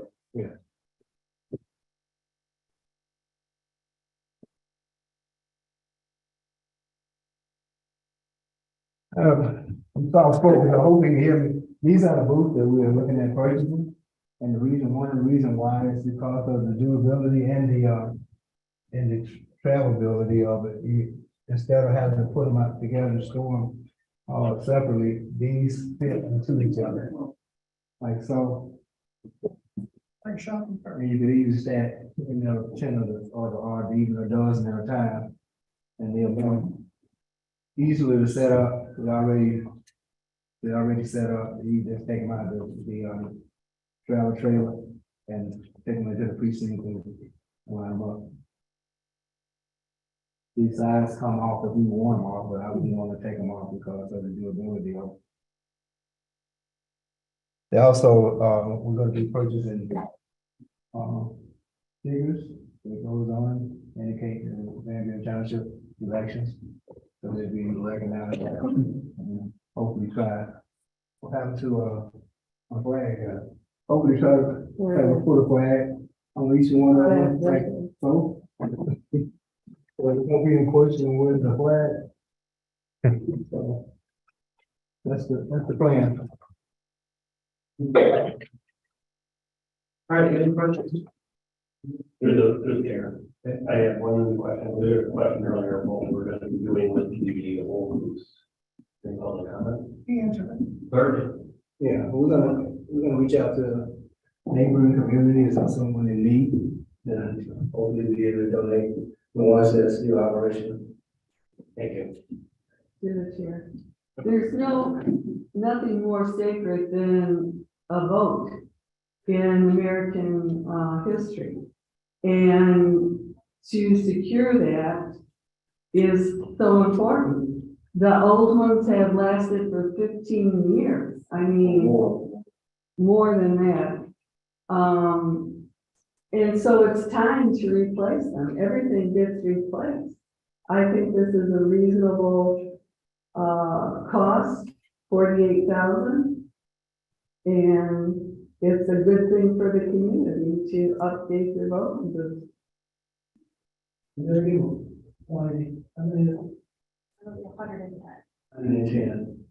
So there's 10 for each precinct, and then there's one ADA accessible. All right, any other discussion? Okay, hearing none, I have a motion by Clerk Wright, supported by Trustee Kelly. Hearing no further discussion, all in favor? Opposed? Motion passes. Next item is, discussion on consider approval of the collection and management contract for residential trash. Can I get a motion? So moved. Commissioner Frazier, Trustee Frazier, and one, Clerk Wright. Director Akers. Good evening, Board. At the April 4th, 2023 regular meeting of the Board of Trustees, Van Buren Township Board of Trustees, we awarded the bid for solid waste services to Waste Management, and staff was directed to negotiate agreement and bring it back for approval. Over the past several weeks, Township staff has been working with Waste Management and our legal counsel to come to terms on a contract for services. For you this evening is a finalized version of that contract. This contract addresses our solid waste services and has many provisions which clearly establishes the roles and responsibilities of Waste Management Township. The only notable change I do want to highlight, which is different than what we had previously discussed, is with regards to the purchase of an additional cart. Under the contract, for those residents who want to purchase a second trash or recycling cart, after July 1st, they will be required to pay an additional $6 per month fee, or $3 per month for a 64-gallon cart directly to Waste Management for the servicing of that cart. I do want to highlight a couple clarifications though, just to avoid confusion. So all households under the contract are going to be provided with a 64-gallon recycling cart under the contract at no additional cost. The majority of households do already have a trash cart, but new households that are built, or those with missing or stolen carts, will receive their first trash cart at no additional cost. The resident has already previously purchased the second trash or recycling cart before July 1st, 2023. They will not be charged any additional fees. And I want to highlight again that this only applies to new carts purchased after July 1st, 2023. There is one other minor adjustment that I wanted to highlight. Staff and Waste Management caught a minor error in the contract. On page 21, under item number 4, there's an amnesty period where carts can be exchanged for 64 and a 96 gallon size. That amnesty period should be 6 months instead of 60 days. And so as a result of that, we have updated the contract and that's been addressed. Contract has been reviewed by our attorney that the township is working with in this matter and is recommended for approval. This concludes my summary. Myself and our representative from Waste Management, Chantel Forrest, who is attending virtually, are available for any questions the board may have. Any questions? Everybody that's out there that does not have the containers that they need to start this on July 1st, we'll get them when. So we're working with Waste Management to get a firm date for when the recycling carts are going to be delivered. Right now, we're anticipating it's going to be closer towards the end of the summer, but when we have a more firm date from the manufacturer as to when those carts are going to be delivered, we're going to make sure it's put out on social media and put out in all our regular communication channels. And the landfill passes are not part of this negotiation. They are not. They're established in our host community agreement, and there is not a single thing changing about that program. Any other questions? Through the chair, I'd just like to say Waste Management has done as far as I'm concerned, a good job in Van Buren Township and collecting the trash, and they're always good about the recyclables. And I appreciate the work that they've done on our residents' behalf. All right, I have a motion by Trustee Frazier, support by Clerk Wright. Hearing no further discussion, all in favor? Aye. Opposed? Great. Congratulations, Chantal. Thank you. All right, moving on. Discussion on to consider approval of a special land use request for Belleville Yacht Club. Can I get a motion to the chair? Does you do it now? Yep. So I'm deciding what I'm going to. Well, to the chair, from a procedural standpoint, if we're coming up with a question of conflict. Typically, the board member that gets to decide whether there's a conflict, the rest of the board would have to make a determination after it presented to the board. So at this point, I'd like to mention to the board that I believe I have conflict under, on this agenda item, I'm a member of the BYC. I live on the lake. I also use the docks quite a bit, probably at least 2 or 3 times a week. I have a personal kind of stake in the docks that are going to be brought up on the next agenda item. I've raised this issue before when I was on the planning commission, or it's not my decision on whether or not I stay on this agenda. I believe I can be fair on this. However, I wanted to bring this to the board's attention before we move forward. It would be the board's decision on whether or not I sit. Okay, I can say the same thing. I have a legal opinion that says I do not have to recuse myself. I don't have a financial interest, and that is pretty much the underlying factor of this whole thing. I have sat on boards before where if you're a member of the club, you don't have to recuse yourself. It goes on and on forever and ever. But I guess I can leave it up to the board because it's pretty much a done issue. So I will leave it to the board whether or not I am to be recused. Like Trustee Keller. Through the chair. I guess I would say because of being in planning commission and being at the hearings that we had, it was the general consensus of just about everybody that either called in, wrote in, or stood up, that they really thought members of the BYC should recuse themselves and not vote on this matter. So for that, I would make a motion that we recuse Brian Kelly and Karen McNamara from this vote. The board. Roll call.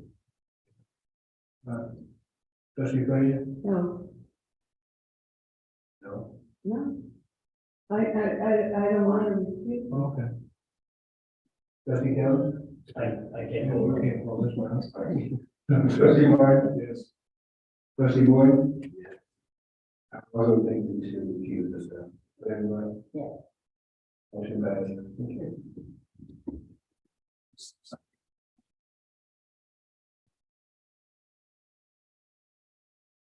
Okay, can I get a motion for item number 9? Make the motion to consider approval of use of pump station. I'm sorry. I meant to make the motion to consider approval of special land use request of Belleville Yacht Club of Brandon case 22-059 Marina special approval of 831 East Illinois Road Drive. Do I have a second? Support. Okay. Second. Howard? Okay, thank you, Board of Trustees. Here tonight is also the applicant, Scott Jones, who represents Belleville Yacht Club, so I'm sure he'll be able to help answer some questions on this case. Slides can work. This case has some complexity to it, so I wanted to give a few slides to give some background on the decision-making process. Here on the screen, you can see the subject site. It's located at 831 Eastern River Drive. It's a roughly 4-acre site. It's zoned as R1C, single family residential. Use of the property is as a private club with a pool and an accessory building. The adjacent surface area in the township lake has a different zoning designation. Everywhere that's got lake adjacency has an upland zoning and also a zoning within the township lake property. And so that's a distinction that's important to make for a case like this. Any use other than a single family residence is typically going to be designated the what's called BLB, non-residential lake shoreline district under our Belleville Lake Shoreline Ordinance. And so that's what applies to BYC site. It is not a single family residential use, so it opens this site up to other potential uses, which allows it to be pursued as a marina. Marina is a special land use in the BLB Lakeshore District. What this request really is formalizing a use on the site that existed in some form over the years. There were 2 floating dock structures in the top section of the screen here that existed in 2020. The total width of those two combined structures is roughly 120 feet. They extended almost to the side lot lines on both sides. They had a 56-foot depth into the lake. Around that time, some removal and reconstruction began. We're going into all the details unless asked, but there was a code enforcement process that resulted in a court direction to the township to work through a viable zoning review process for this request. And so that's where we are here at this point. A couple of years later, it took some time for staff and the applicant to, I mean, you can't close it. You just need to be quiet. and I can try to.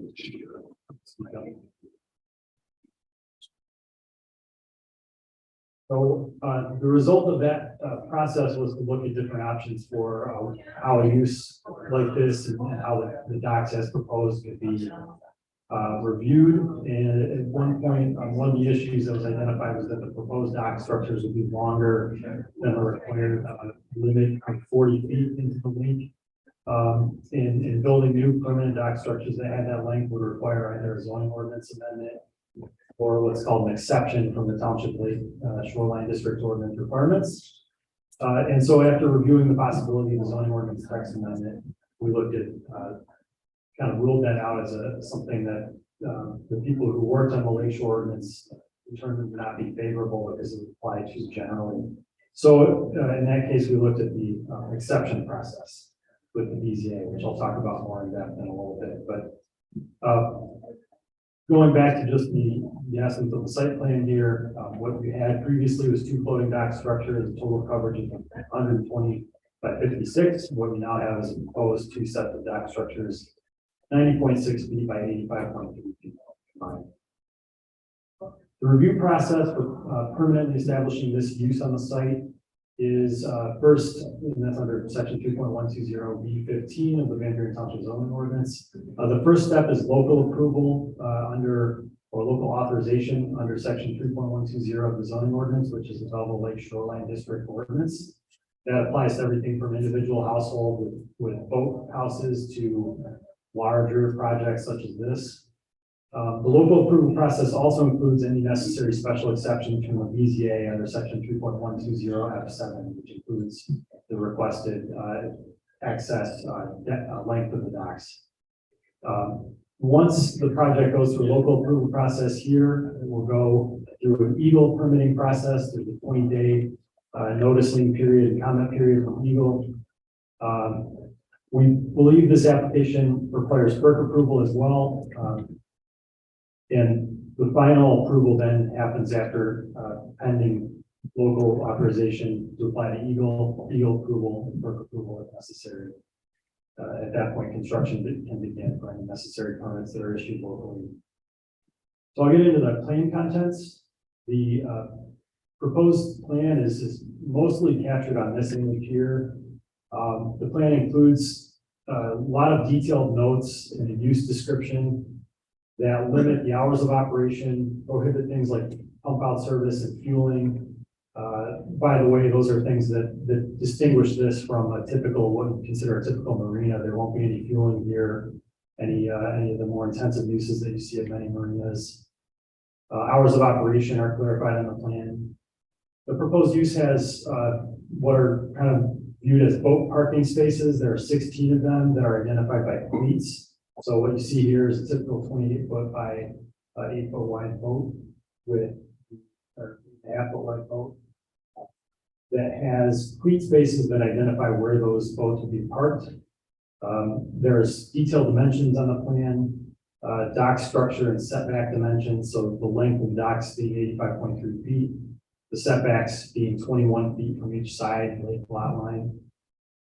There are also some details regarding the overall picture. These were some of the details that the Planning Commission requested over the course of their review. The overall impact on the waterway in Belleville Lake and the view around the site. So there's a depiction of the overall dock length on this side, the no wake zone around the south and north shores of Belleville Lake at this point, which is 100 feet.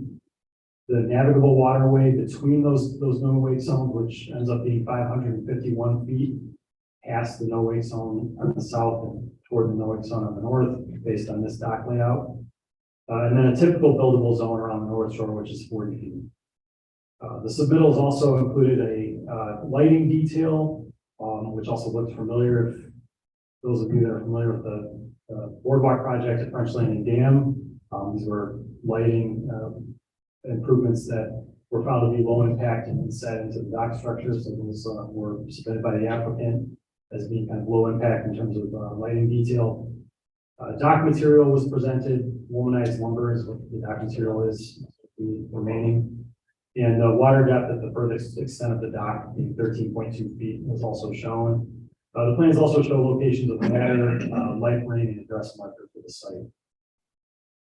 I'll just summarize these points. I won't go through them one by one, but the planning commission's role here was to recommend special approval as well as to grant site plan approval. So under a few sections of our zoning ordinance, there are development regulations, approval criteria, and general site plan requirements that the planning commission looked at for the content of the submittals and for the site plan approval requirements. There's also special approval criteria with any recommendation for special use to the board of trustees that we review periodically under section 12.306 of the zoning ordinance. Promoting socially and economically desirable land use, being necessary for public convenience at the site's location, compatibility with the adjacent uses of land, protection of public health, safety, and welfare, adequate service by public services and utilities, not being injurious to property in the surrounding neighborhood, consideration of the natural environment and conservation, cohering with permitted uses, special land uses in the property zoning district, meeting design standards in that district, and being related to the valid exercise of the township's police power. At the end of this process, the planning commission at the June 14th meeting recommended conditional site plan approval and recommendation on special approval to you on the board of trustees.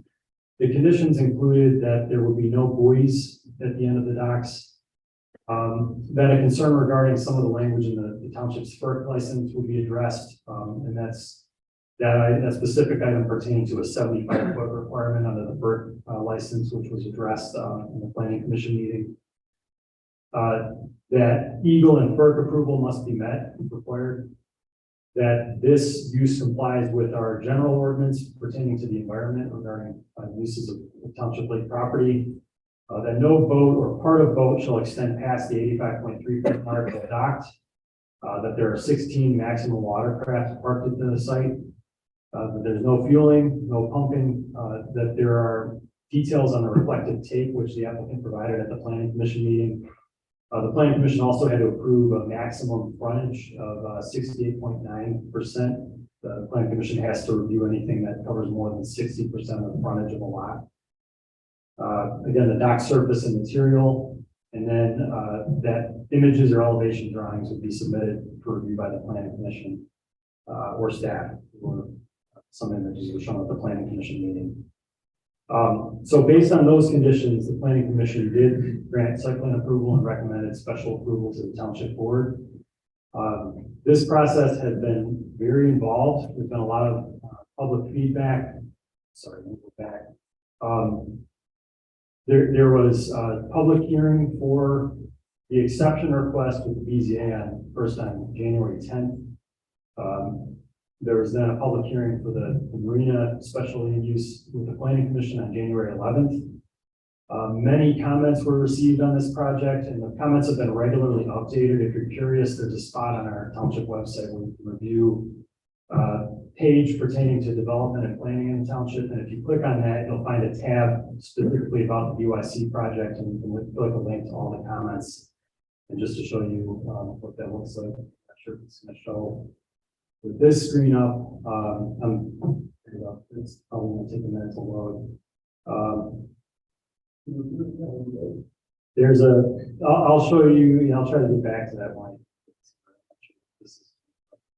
There were a lot of comments on the review, and there's some minutes in your packet that show some of those comments. The planning commission met on February 8th. The BZA met on March 14th and May 9th. and ultimately approve the special exception for the dock length on 39. And then again, the planning commission met on June 14th to recommend the approval of the special use and the site plan, in order to approve the site plan. So now the case is before the board of trustees, to consider special approval for the marina as a permanent use on that site. And if approved here, the application will then move on to Eagle and presumably FERC as well. We had to get through the local approval process first before those applications were formalized. And so I'll leave this image up on the screen just as again, a kind of a zoom in of the site plan details. I'm glad to answer any questions about the project, and Mr. Jones is here to answer questions. Is there any questions? Just a clarification that the application going to Eagle and FERC can proceed until you clear with us first. That's our understanding of the zoning ordinance that was written for the Belleville Lake shoreline. The process is that any local authorization happens first, and then the application can be made to Eagle. So that would have to clear the board first. Okay.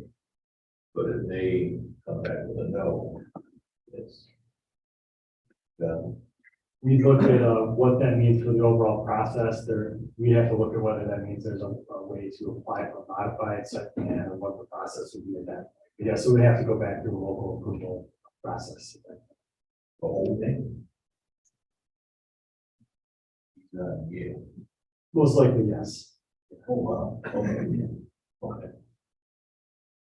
And just to say again, the planning commission looked at it, and then of course it was sent to the BZA because we could not justify or we could not legally talk about the length of those docks. So it went to the BZA and they came up with what they sent back their autonomous board, so we no longer had anything to say about that. Now it was just the design and the application for the grant.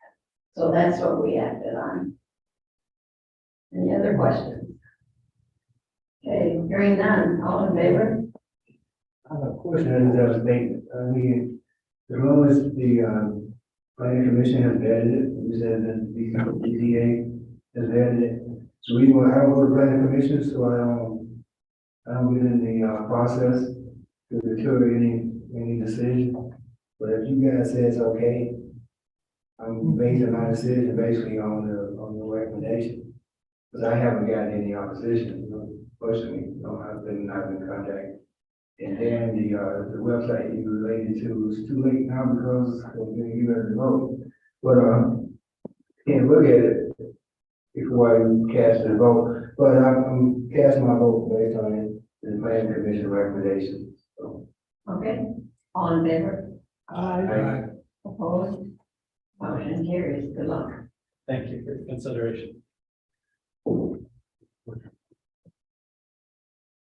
I think we will have the supervisor and Brian Walker back in here shortly.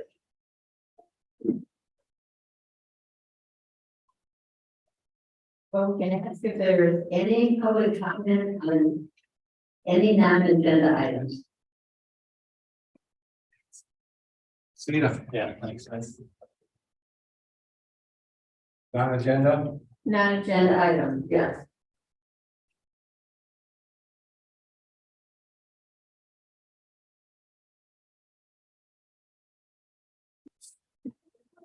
Well, I live. Oh, good. I gotta be real careful on how I work this, because I know how many things work. Do we have the attention of the board, or we still? I like a full undivided attention. You got it. Right? Okay. First thing I want to state, and then I'll come back around to it, because I gotta make sure I phrase this right, so I'm not in any violation of the board meeting act or anything.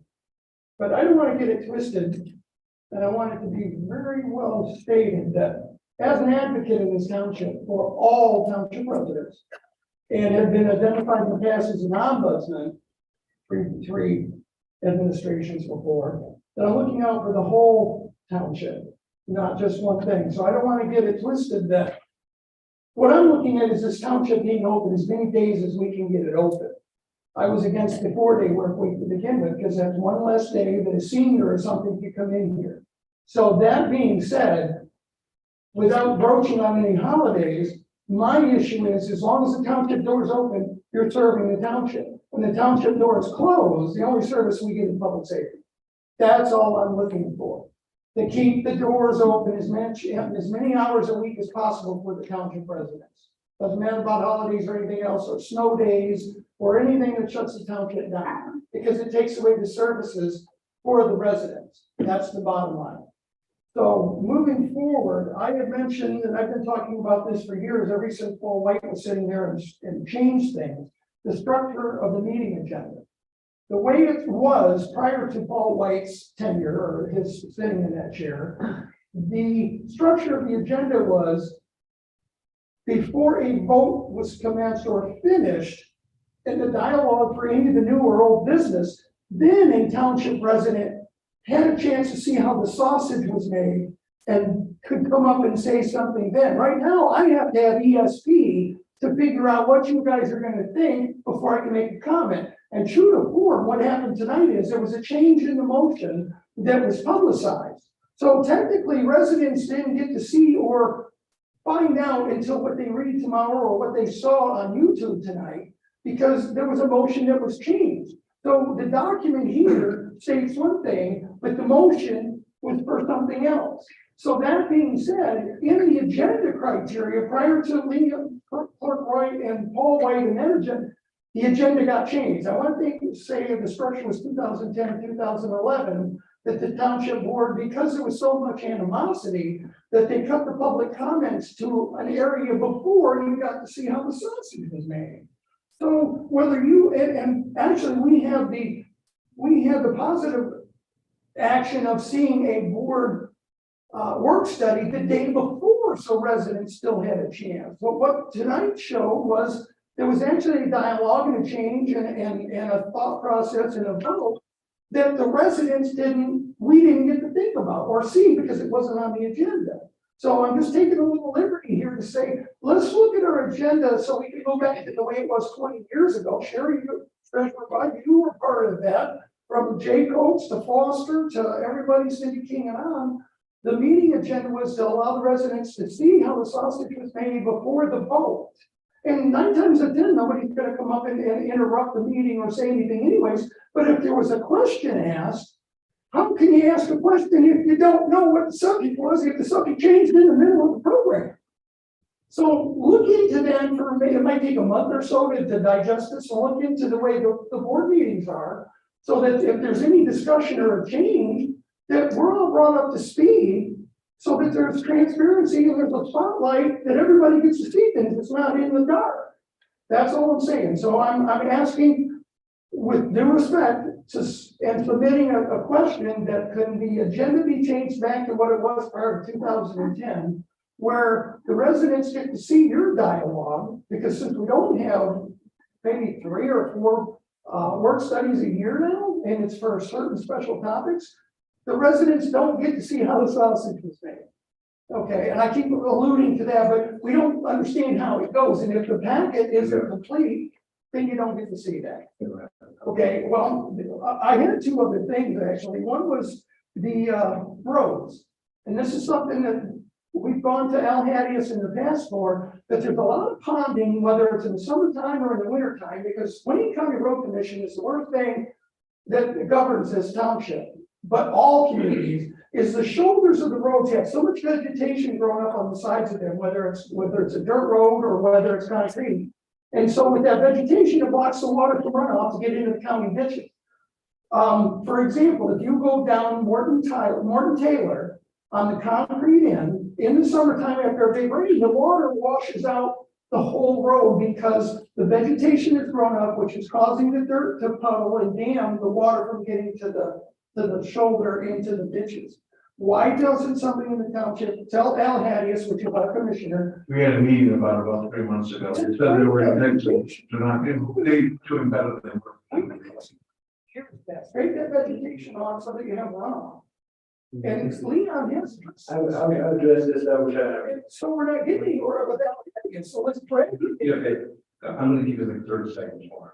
Supervisor, invite Al Hadius in here so we can have a discussion. And if this dialogue isn't getting anywhere else, get him in here. They used to call him mayor of Wayne and all that other stuff, but He got 20, and he always gets, so. Well, bring it in for them, because we had this conversation 8 years ago. Leon's brought it up because of the trash. The trash piles up in the same areas because it doesn't make it into the park ditches. It's our roads. Thank you, Mr. Lane. Is there anybody else who wants to do it?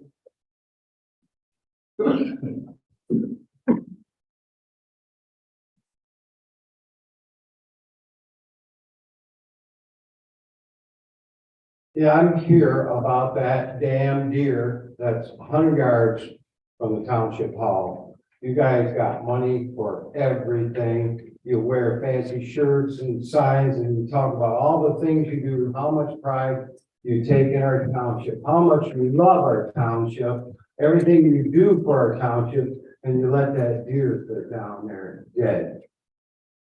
You ain't got two people that work for this township that have enough pride, care for Mother Nature, pride in their job, pride in their township. They won't pick up that deer. You don't have two people that work at this township that's got pride to get that deer out of the road. There's no excuse that it's Wayne County road, that it's a deer from Ypsilanti, maybe Mr. Boynton, that it's not our deer that wandered from another township. Why can we not take care of that? Now, last time we had election, I picked up a little bitty fawn that was hit on election day. Everybody drove by it again. Nobody cares enough that works here or for Wayne County roads. Don't pass it off to somebody else. This is our township. These are our deer. Take some damn pride. I'm sick of it.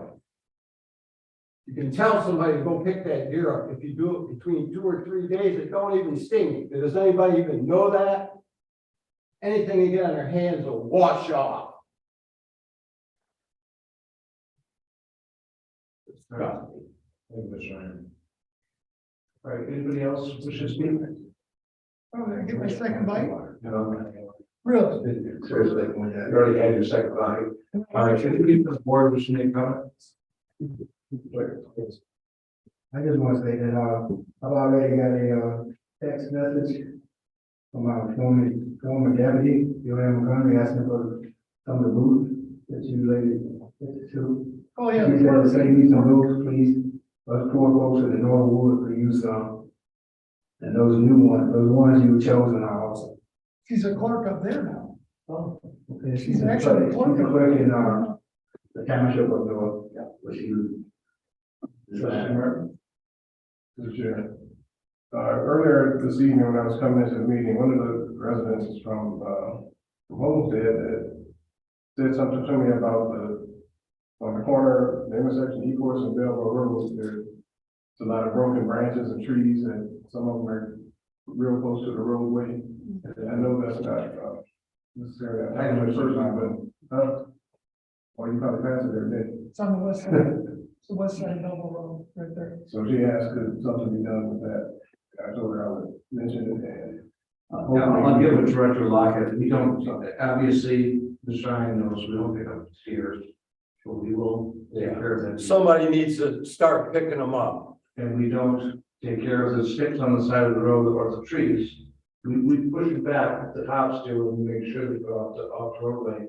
But sometimes not much more than this. No, The county, so we'll take care, get in touch with the county to. Yeah. Forest like that. County forestry is supposed to take care of that. we're blue chips right there. Thank you. Been there a while.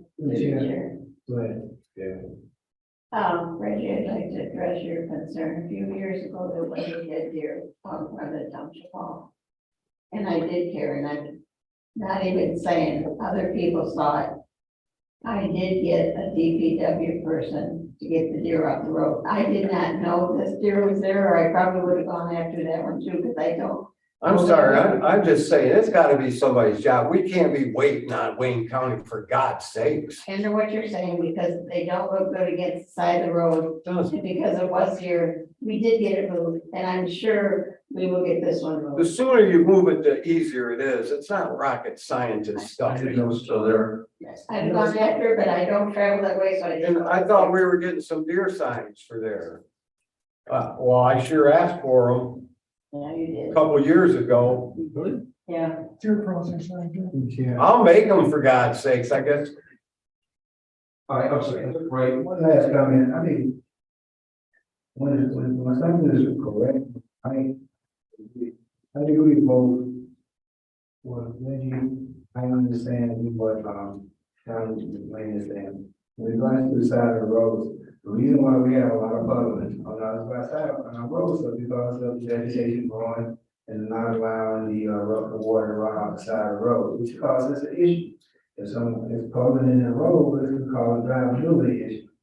The other issue is dead animals on the side of the road or in the street. If I see one, I do call, if we call orders, they will remove them. But our problem is that if we can't see everything, I can't see everything. That was a So, little too close. yeah, but, we can't see everything, but you're right, the animals do need to be removed from the road. Skunks, deer, that could cause an issue also.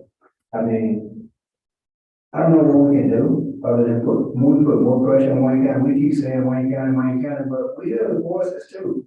That's right. Let's put some pressure on Wayne County. I mean, there's several of us that has access, and you have big access to Wayne County. One of the biggest voices down there, Kevin. we call them the deer. Put some pressure on Wayne County to do what they're supposed to do, pay taxes. They need to be pressure put on, they need to clean the side of the road, they need to move stuff off the freeway. They need to cut the branches back on the side of the road. We need to put more pressure, we use our voice.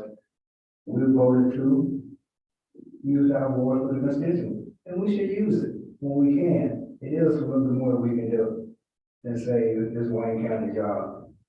I know this, here's a lot of stuff, but maybe we need to go to Wayne County. Commissioner Board meeting or something. I don't know. But it needs to be more done. Okay, hold on, now okay, you're right, it does. And we did have a meeting on that, and it was over at DDA, we're there. I mean, it was a full, or, we have a DDA, we have full table. Everybody from the deputy county executive on down.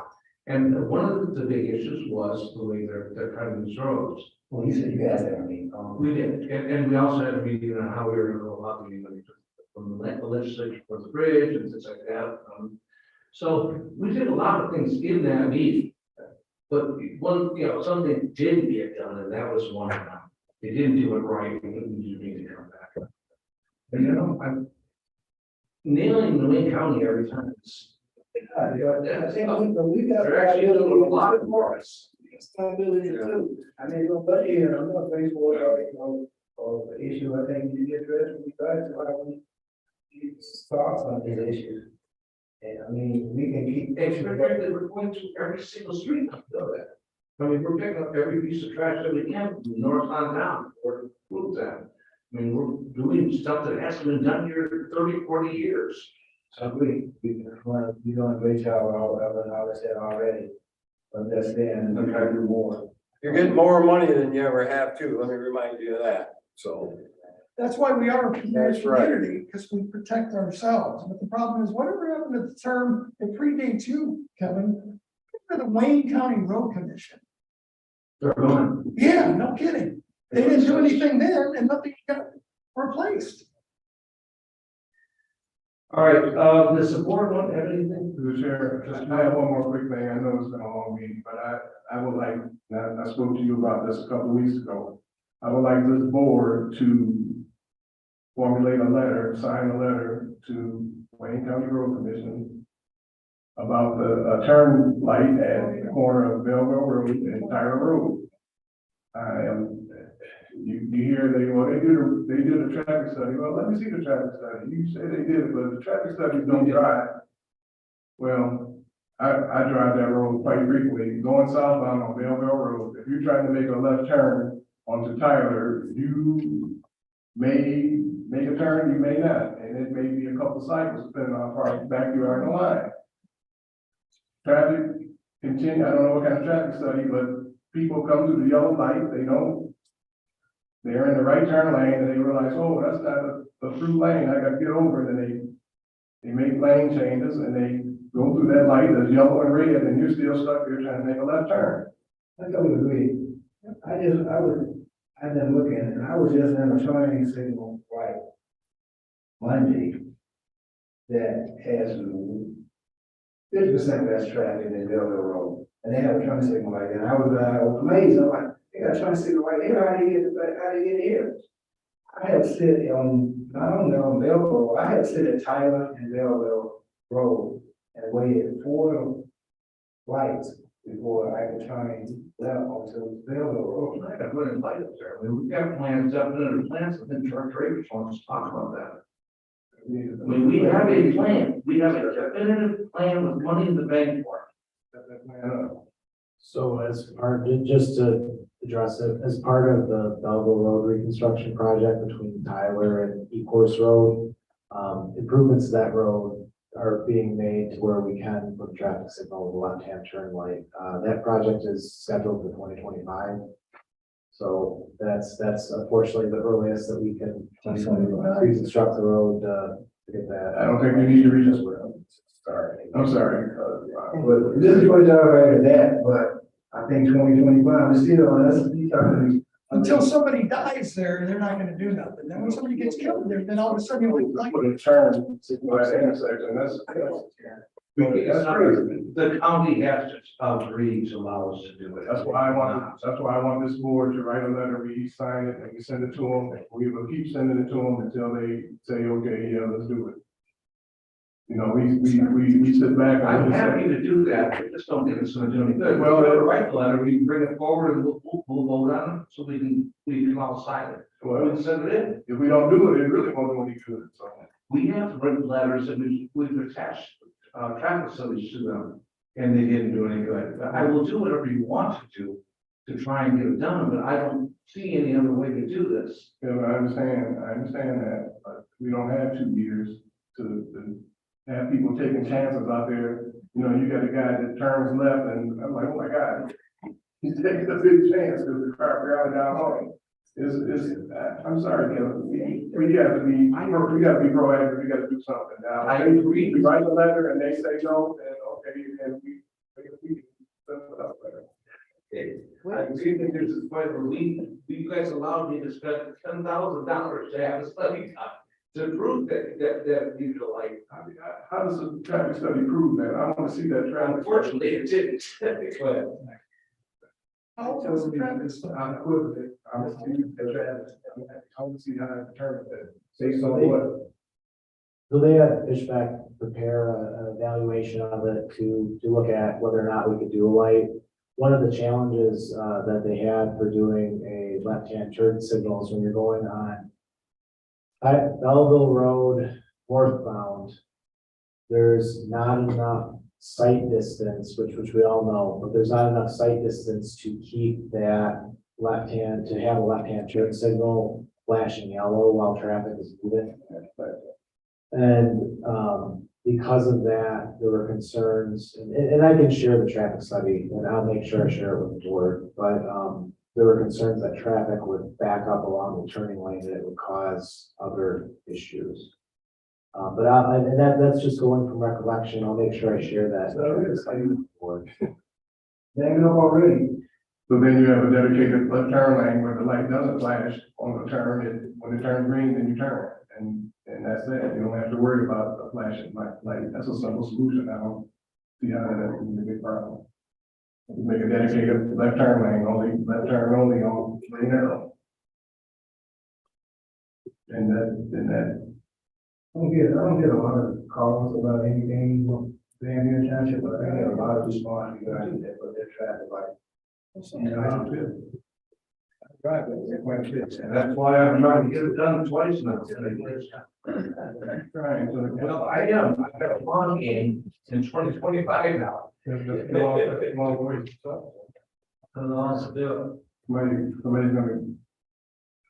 Somebody's gonna get killed there. It's dangerous intersection. I don't care how it's gonna be cut. It's a dangerous intersection. We need to do something sooner than 2 years. We can't do anything without Wayne County. Can't, it's the road. They're like, And stay on. Just like you stay on about cutting the ditches and the sides and. I think you killed, well, I had an accident. I had to. I had to. Yeah, I had an accident there, so that's why I know it's there. This is just the time, just when, taking the time across, so it's not to get seriously hurt there. So people take chances, that's how people today, they take chances. They turn when they should be turning, and cars bearing down on them. And I mean, this is not, it wasn't on you, I agree with, trustee Martin, we need to put pressure on the powers that be. And if that don't work, then think about it next time, it's time when we vote. Right. I'm just asking for, let's do something. Let's not just say, well, we did it, or we did it, and it didn't happen. I'm saying write a letter. Well, you can have Director Akers help you, Director Lockett help you. I'll even help you. You should try to, It's been a long evening, and with that, I'd like to make a motion to adjourn. Support. Got a motion, got a support, all in favor, opposed, we are adjourned. I mean, I know, we talked about it. There's no way to do it. You made the excuse or you make a way.